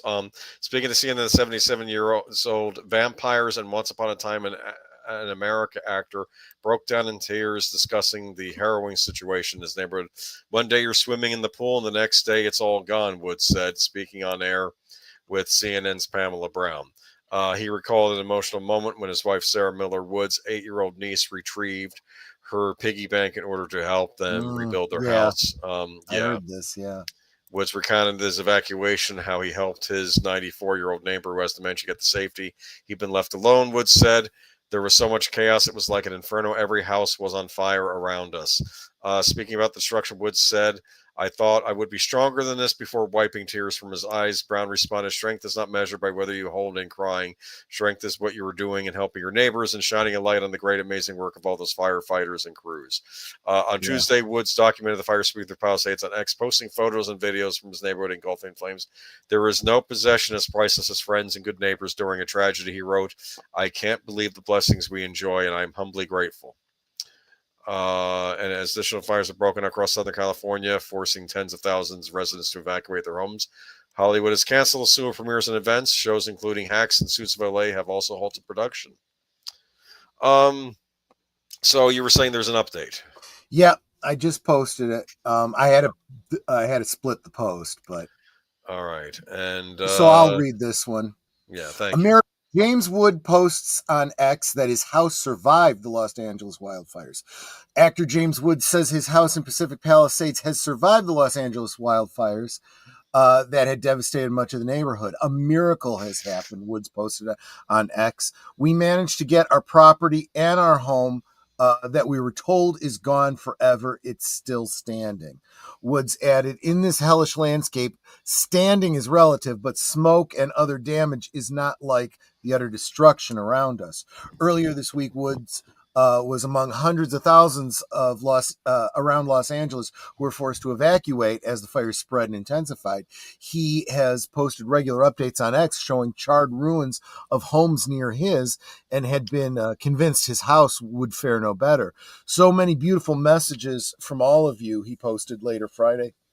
I'm so happy and grateful, but honestly, the entire area looks like the dark side of the moon.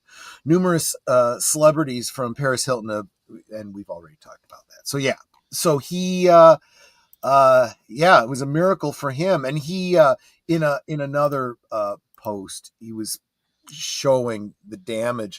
He's like, right across the street from it, everything's destroyed. He says, my house is basically still standing. Very damaged, very smoke a lot of smoke damage and stuff, but he's got himself a reprieve. He may decide to just pack up and get out of there, but well, another thing, what is this going to do? What is this going to do to property prices out there? that might be a discussion for another night, Boomer, because we will be accused of fake news and speculation and spreading. I'm just asking a question. That's all. You're not allowed to do that with certain people. They're upset because certain outlets are getting rid of their fact checkers, and they need fact checkers to keep people like us in line. Anyway, but that brings us to the end of this, though. But I hope the situation on this gets handled soon. But we're not in control of nature at the end of the day. I'm still trying to figure out if they figured out what the root cause of the fires was, or again, there's a lot of speculation. I know that there's somebody in custody that was apparently trying to set fires. Don't know if any of this is directly related to that, or if he was just trying to capitalize on something that was already happening. Maybe it's starting to figure I'll do my own and see what happens. Yeah, we'll find out more as time goes on. There's been a lot of malfeasance, a lot of yes, you can't fight Mother Nature, but like I was saying, you can prepare. And when you know there's a problem that's going to be coming, right? We said this about Katrina, right? Mm-hmm. They knew that they needed to shore up those levees. They had money to shore up the levees, and they didn't do it. And then those levees broke, and they're like, oh, how could this happen? You knew it would happen, and you chose not to act. Well, there's a lot of things that we're finding out that needed to be done here for decades. They've been talking about, and they haven't done it. And this was the inevitable result. Inevitable, but, only because they didn't take action. It kind of was evitable. Evitable is the word. Look it up. Moving on. A little bit better news. Bit better news. It's from a couple months ago. Not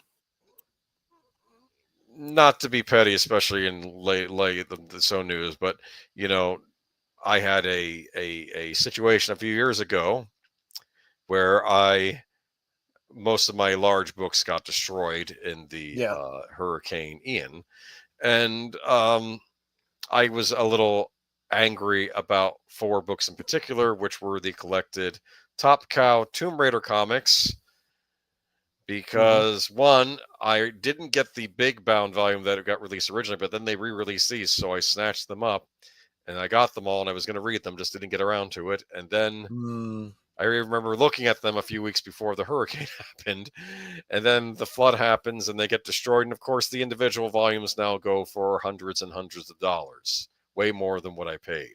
But Blue Channel says Lara is hot. Well, she's supposed to be. She isn't always. Okay. It depends on what medium you're consuming. And that is what this medium is. This is old school 1990s Tomb Raider comics. Any Tomb Raider fan who has spent hours online trying to get a hold of Lara Croft's 1999 series, which I gave up on when I saw what they were charging, because I remember what I paid for them. Okay, $19.99 can breathe a sigh of relief as a new collection will bring her classic adventures back to shelves. Coming June 2025, Dark Horse's Tomb Raider Colossal Collection Volume 1 will reprint Top Cow's iconic series. So I have a suspicion these is going to be a larger volume than the ones I got. I suspect they'll probably be doing 2 very large volumes. That's probably how these are going to be released. So when you get these, Boomer, what are you going to do? I'm going to read them. Well, yes, you're going to read them, and then you're going to store them in plastic up high, right? Not okay, so the reason I put them on the bottom shelf was because you put the heavy stuff on the bottom shelf, not on the top shelf. Otherwise, your shelf topples over. Okay, that's why I did. Make stronger shelves.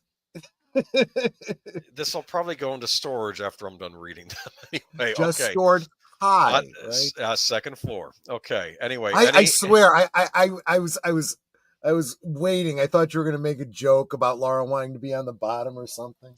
Oh, well, please. I don't know. I remember when I got these and a coworker saying, "Oh, and is she running around half naked in them?" And I was thinking, well, what's wrong with that? Yeah, I mean, you're in the jungle, it's hot, you're sweaty, This was probably the same company that put out the Witchblade comics. If you remember the Witchblade comics from Yes, back I in the do. day, yes. So coming June 2020 of Dark Horse's Tomb Raider Colossus Collection reprint Top Cow's iconic series per an exclusive reveal at GameSpot. The new collection is an 888-page hardcover priced at $99. Holy cow. It collects issues 1 through 24 and 26 through 34 of the original 1999 to 2003 series, not including issues 25 team up with the supernatural hero Witchblade, likely due to rights restrictions. Guys, sort those out. Yeah. Maybe they could do a Witchblade crossover bound volume someday. Anyway, the series begins with Lara Croft in pursuit of her mother's lost music box and seeking out the ancient Medusa mask as part of her plans to acquire it. Croft's adventures see her pursue iconic treasures, including the Waters of Life and Death, the Lucifer text, the Screaming Throne, and the Black Mandala, in globe-trotting adventures that take her from Siberian wilderness to the legendary city of Shangri-La. The collection synopsis reads, when it comes to recovering priceless artifacts from lost civilizations and bygone eras, there's no one more capable than British archaeologist and adventurer Lara Croft. Armed with an encyclopedic knowledge of history, years of experience, and dual pistols, Lara will go to the ends of the earth to preserve the world's most precious treasures from a shadowy organization intent on her destruction. Luckily, Lara won't have to go it alone, as she's joined by roguish playboy Chase Carver and her buttoned-up assistant Madeline Hoven. Join Lara and her friends as they face down unfathomable foes, betrayal, and ancient secrets. The colossal hardcover volume collects 1 through 24 and 26 through 34 of Top Cow's Tomb Raider series from 1999 and 2003 and features stories from legendary creators Dan Jurgens, Adam Hughes, Michael Turner, Andy Park, Mark Silvestri, David Finch, and many more. Apart from Netflix's Tomb Raider Legend of Lara Croft, the game franchise has inspired 4 other captivating television and movie adaptations. Tomb Raider's experienced a renaissance as the original games were remastered. Netflix's Tomb Raider Legend of Lara Croft wows fans. No, it doesn't. That's a lie. And Amazon begins developing its own Tomb Raider wait a shared minute. universe. It wows fans, not necessarily in a good way. There are fans watching it going, wow. The most criminal thing is that Haley Atwell does the voice of Lara Croft, and if ever there was an actress that should have played the live action Lara Croft, know, it was right? Haley Atwell. And then they have her on this show, and they dressed her down. It's horrible. It's done as a. I know, never mind. Anyway, Tomb Raider Colossal Collection is the ideal companion telling some wild Tomb Raider stories where Lara Croft discovers fantastic locations, mystic treasures, and dabbles in both fantasy and science fiction, including discovering a treasure left behind by a time traveler. I have no idea with all this Lara Croft media. It really did sound like when this came out, they had top talent working on it. Why aren't they going to the comic books for the story ideas? I've said this before. This is the serious problem that all of these franchises have. They have this aversion to directly adapting the source material. Why? Because they hate the source material. Because these are all neo-Marxists that want to deconstruct everything. The past is bad. Kill it if you have to. Everything must be destroyed. We always have to rewrite history. Okay. And we need to change all the time. That's what this is. You're throwing distance. You're within throwing distance to Troy Pacelli. Because of my joke about Lara being on the bottom. Funny. The artwork in these comics are great.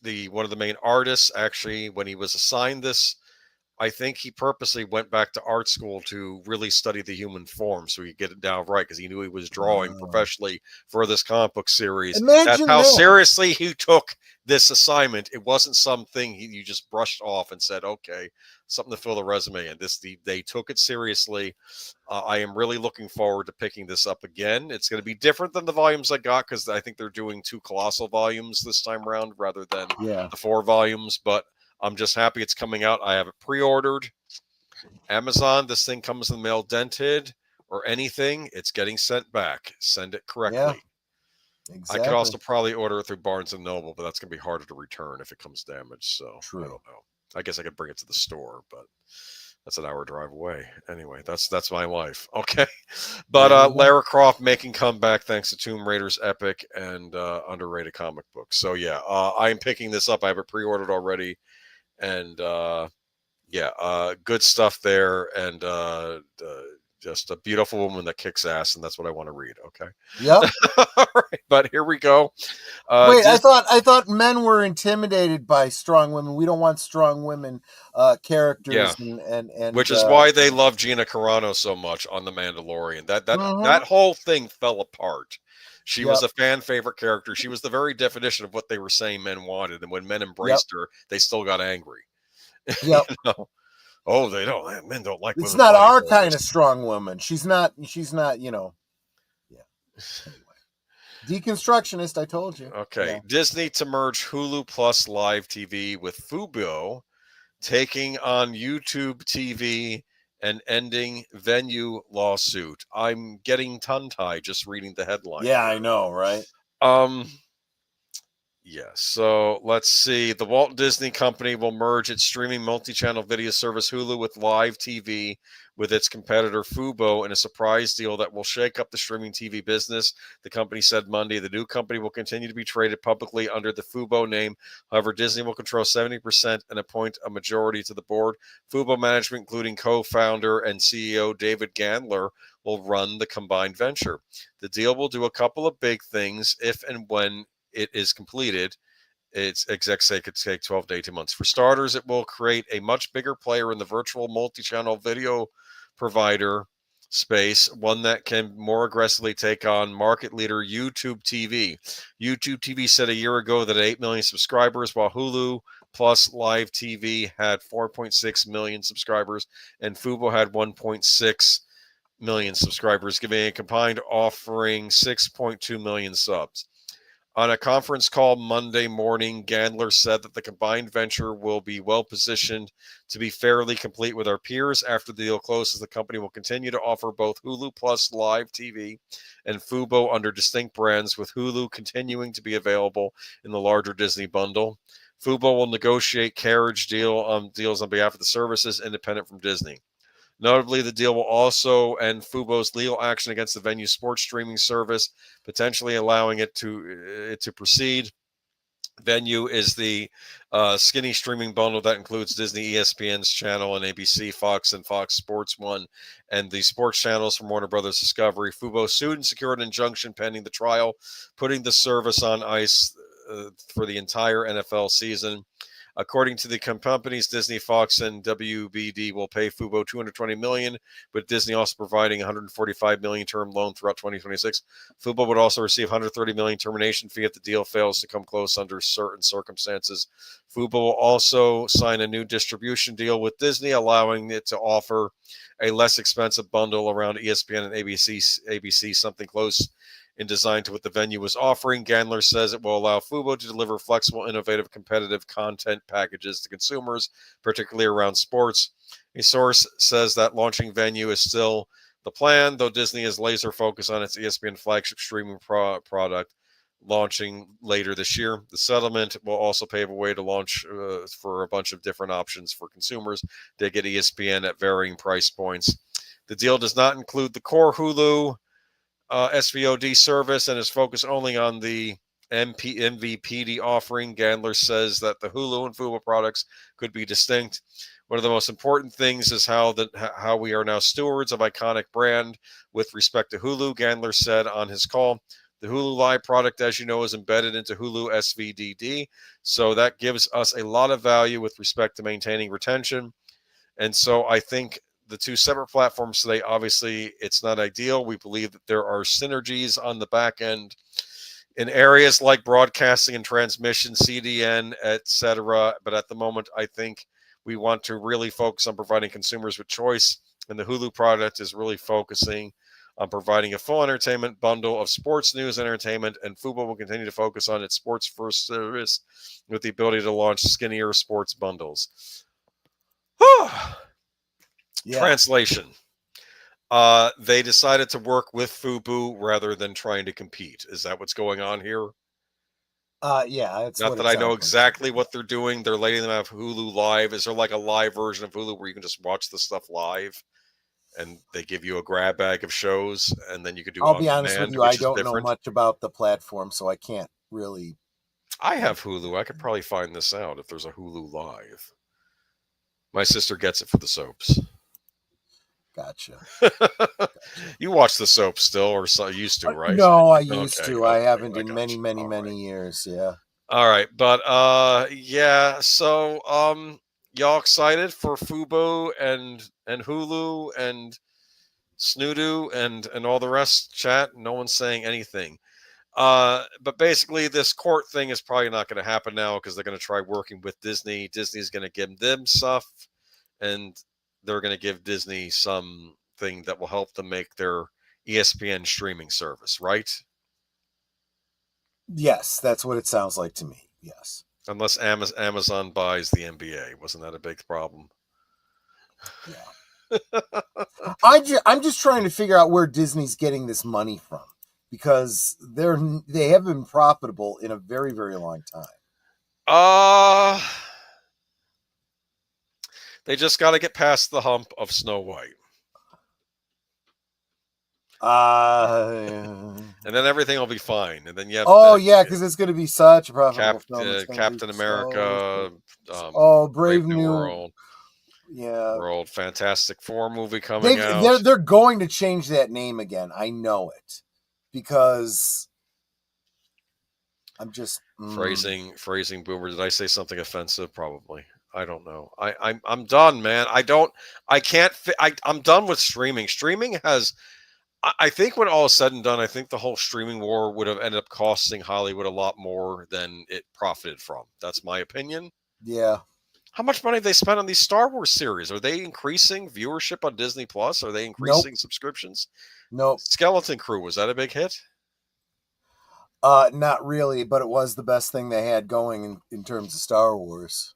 Because I think it got a second season. Okay. Disney made money off of ABC. Right, but that's still a regular channel. I just have a dirty mind. Well, what else is new? I contain this. I know that this is a family stream. Especially, I know Troy's trying to watch his P's and Q's as well. I'm trying. I'm not very good at it, but I do try. Like, I'm not going to talk about Lara Croft's luscious. Let's move on. Anyway, I'm sorry. Oh, that's not a very good segue. No, this is definitely not Lara Croft. Now I want to watch the Angelina Jolie Tomb Raider movies again. I forgot Gerard Butler was in the second one. Did you know that? I did not know that. Yes. That's wild, yeah. Okay. Alec Baldwin files lawsuit against New Mexico prosecutors over manslaughter charge in fatal Quit while arrest you're shooting. ahead, dummy. Can I read the article before you? Yeah, go ahead. Actually, feel free to interrupt when you feel it necessary. That might be kind of funny, actually. Okay. Yeah. Actor Alec Baldwin has filed a civil lawsuit for malicious prosecution and civil rights violations in the fatal shooting of a cinematographer on a set of the Western movie Rust. The lawsuit was filed Thursday in a state district court in Santa Fe, where a judge in July dismissed the charge of involuntary manslaughter against Baldwin in the death of cinematographer Helena Hutchins. Last month, prosecutors dropped their appeal of the judge's ruling. Baldwin, who alleges defamation in the suit, saying that prosecutors and investigators intentionally mishandled evidence as they pursued the case. Defendants named in the lawsuit include Special Prosecutor Carrie Morrissey and Santa Fe District Attorney Mary Carmack Atwies, along with investigation from the Santa Fe County Sheriff's Office. Defendants sought at every turn to scapegoat Baldwin for the acts and omission of others regarding the evidence of the law. The lawsuit states Morrissey and Carmack Atwies did not immediately respond to requests for comment. Criminal prosecutions are supposed to be about the search for truth and justice, not to pursue personal or political gain or harass the innocent. Luke Nickus and Alex Spiro, attorneys for Baldwin, told CBS News in a statement. Carrie Morrissey and other defendants violated that basic principle over and over and trampled on Alec Baldwin's rights. We bring this action to hold the defendants accountable for the misconduct and to prevent them from doing this to anyone else. Hutchins died shortly after being wounded during the rehearsal for the movie Rust in October 2021 at a film set ranch on the outskirts of Santa Fe, New Mexico. Baldwin, the lead actor and co-producer, was pointing a pistol at Hutchins when it discharged, killing Hutchins and wounding director Joel Souza. Baldwin has said he pulled back the hammer but not the trigger, and the revolver fired. I have real problems So with the way your that thoughts, article's man? even written, because those are not the facts that came out in the courtroom. That is what he said. That is true. But that was found to be false in court. If this thing were to go to trial, or at least could new evidence come out against him during this whole thing? And would that matter, though, at this point? Because that wouldn't be what it's about. I mean, new evidence is always a reason to reopen a case. I don't see that happening, though. I don't know. This feel is like his ego. He still doesn't believe he did anything wrong. Sadly, he may win the case.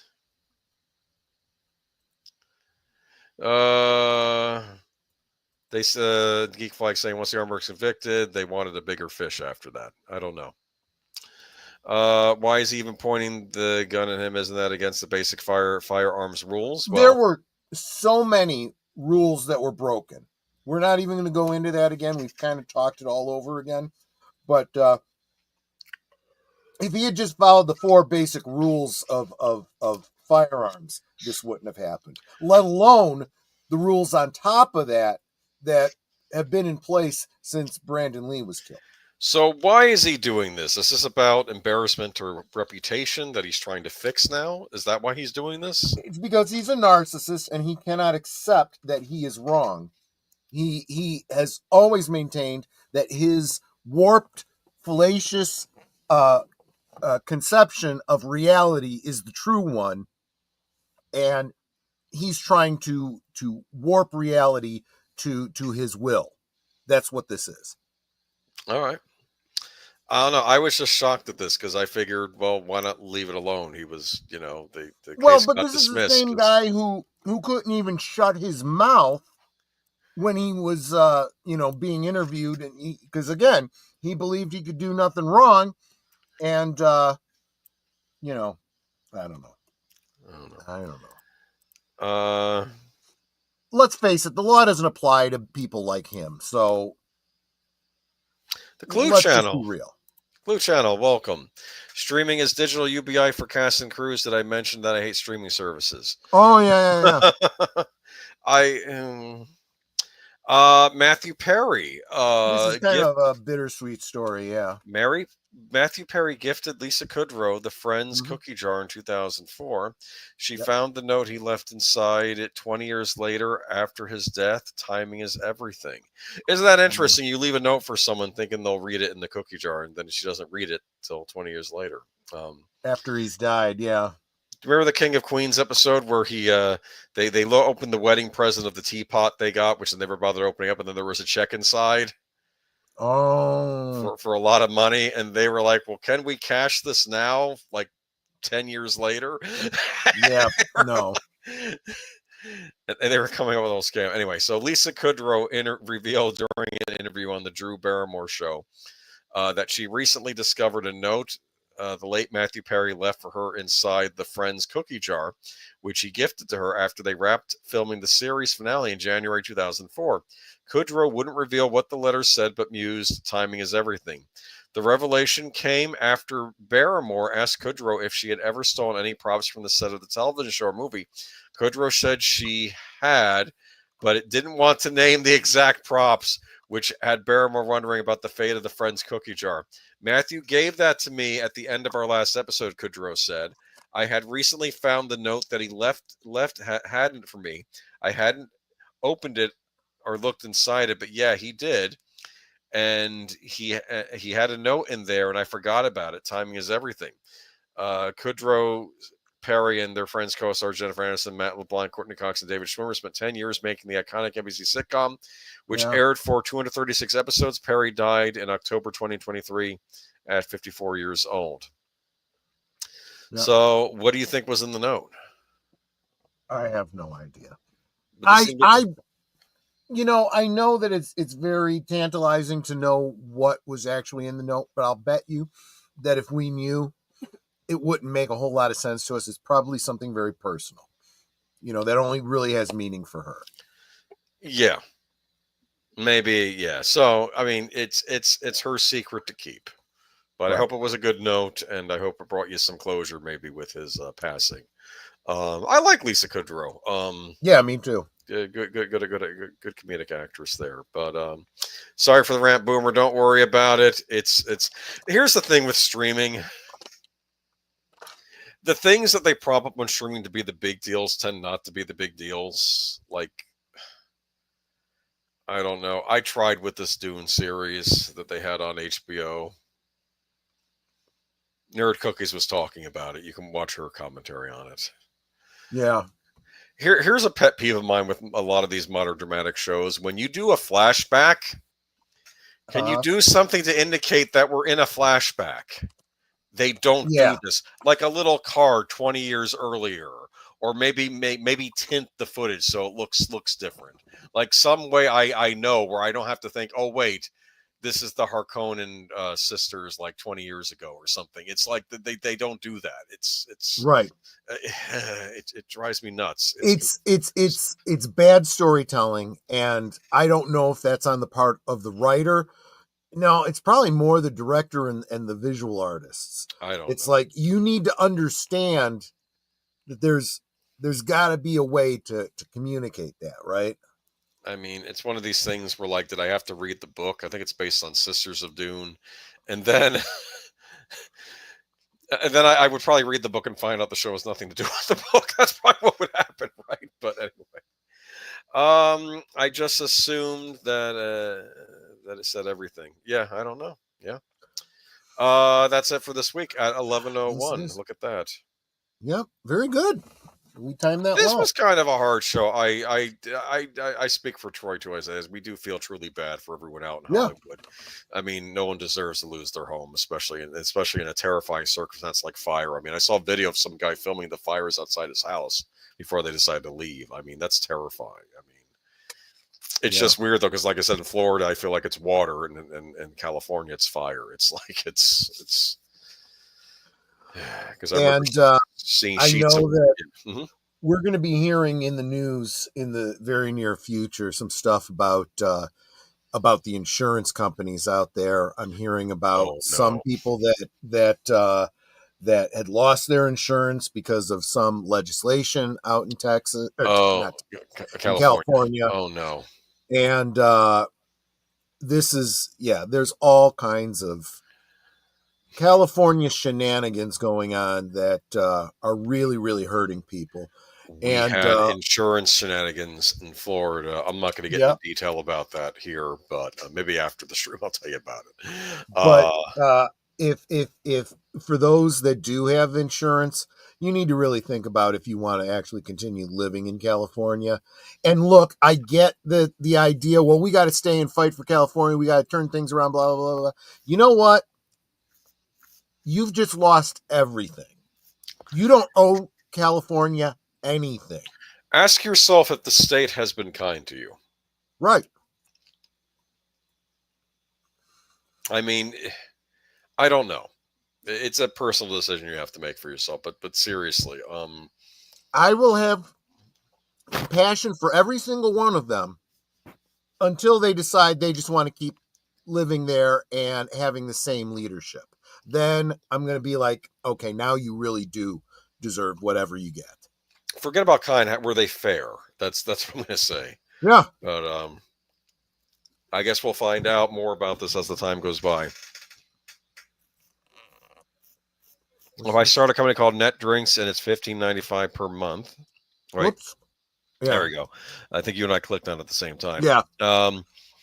You can drink any brand of booze as much as you like. Would the booze companies make money? No. Okay. Stream service. No, that's exactly right. That's actually not a bad analogy. Yeah. I'm kind of over And good streaming. night, Matanui. Take care. I'm my kind of friend. over a lot of this long form television. It's just, I mean, Cobra Kai I like a lot. I did finally start season 2 of Tulsa King. So far so good, but Yeah. I don't know. All right, what we got going on this week? Tomorrow you have. So a lot of you guys already saw that I have a stream up for tomorrow that I obviously had scheduled wrong because it went live at the same time as this stream. So I've fixed that now. I clearly am trying to learn EV Mux, and there's a learning curve there. So bear with me. I may or may not have a full stream tomorrow. I'm going to try to do a Monday night at the movies tomorrow, but it's more me trying to learn EV Mux and prepare. If things do go well, as you know, if they go perfectly tomorrow, I will use EV Mux to set up my stream for Friday. Otherwise, I may have to use StreamYard as a crutch. But I've got to get off StreamYard in the next month. I can't renew for another year. No, I just you. Won't do that. And so yeah. So tomorrow night, Monday night at the movies, experimental stream. We'll put it that way. I don't even know what movie it'll be, so we'll see. So it should be an experimental movie. All right, man. Yeah. All right. Then Tuesday will be the triumphant return of Sparkwood 21. Yep, 7:30. 7:30 Central, 8:30 Eastern on Deleted Scenes channel. We'll do a bit of a Twin Peaks review. Talking. We've had some weeks to think about it. Maybe our opinions on the show have changed in that time. Yeah, no, I hate that show. I don't want to watch it anymore. No. Yeah, we'll talk about it on Tuesday, and then followed immediately after by the return of Blake 7, season 2, episode 1, episode titled Redemption. We'll pick up on the cliffhanger at the end of season 1. So that'll be about 9:30 Central, 10:30 Eastern on my channel. There you go. And then I don't know about Wednesday, but Thursday, Netters Network, 9 Central, 10 Eastern. It'll be me and Netter talking about the new year and plans for our streams and our channol, and what you want to do. Yes. So some of what I was even just talking about now, just to kind of give you a vision, and I'm going to make an appeal. Those of you with YouTube channels that want to promote your channels a little bit, maybe reach out to Netter, send her a direct message, and see if we can't schedule you for a future Thursday Things with Netter. Yeah. Yes, I couldn't agree more. Netter is freaking awesome. She really, really is. And that'll bring us to Friday. I don't know if we have anything planned yet. I don't think we planned a topic, but there will definitely be a stream, 9 o'clock Central, 10 o'clock Eastern, and I will be drinking. And then that brings us to Saturday night, which is going to be... Saturday night is a classic.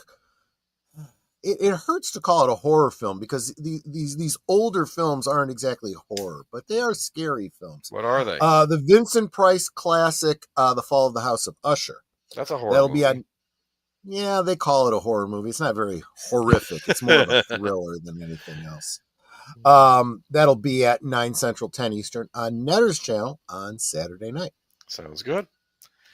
And then that'll bring us around to Sunday. Be sure to check out Unscripted with Deleted Scenes before this show, and then we'll bring it right back to Geeky Geezers, where we may be talking about Square Enix in not so favorable terms next week, but I'll learn more about that as the week goes on. Is there any reason we would be talking about Square Enix in favorable terms? I mean, if they would just bring out something that I wanted to buy. Where is the Nier Automata sequel? That was their big hit years ago. Why aren't they cracking? Yeah, that's what I've been asking too. You don't know what that Where's is. the Timble Tumbler sequel that we've been waiting for? It was a popular game. A lot of men developed a crush on the Android lady in the game. Anyway, okay, but all right. His name was Lando, right? Moving on to that's all she wrote. Anyway, y'all have a good week, and we'll play you some lovely music, outro music. Yep. Take care, everybody.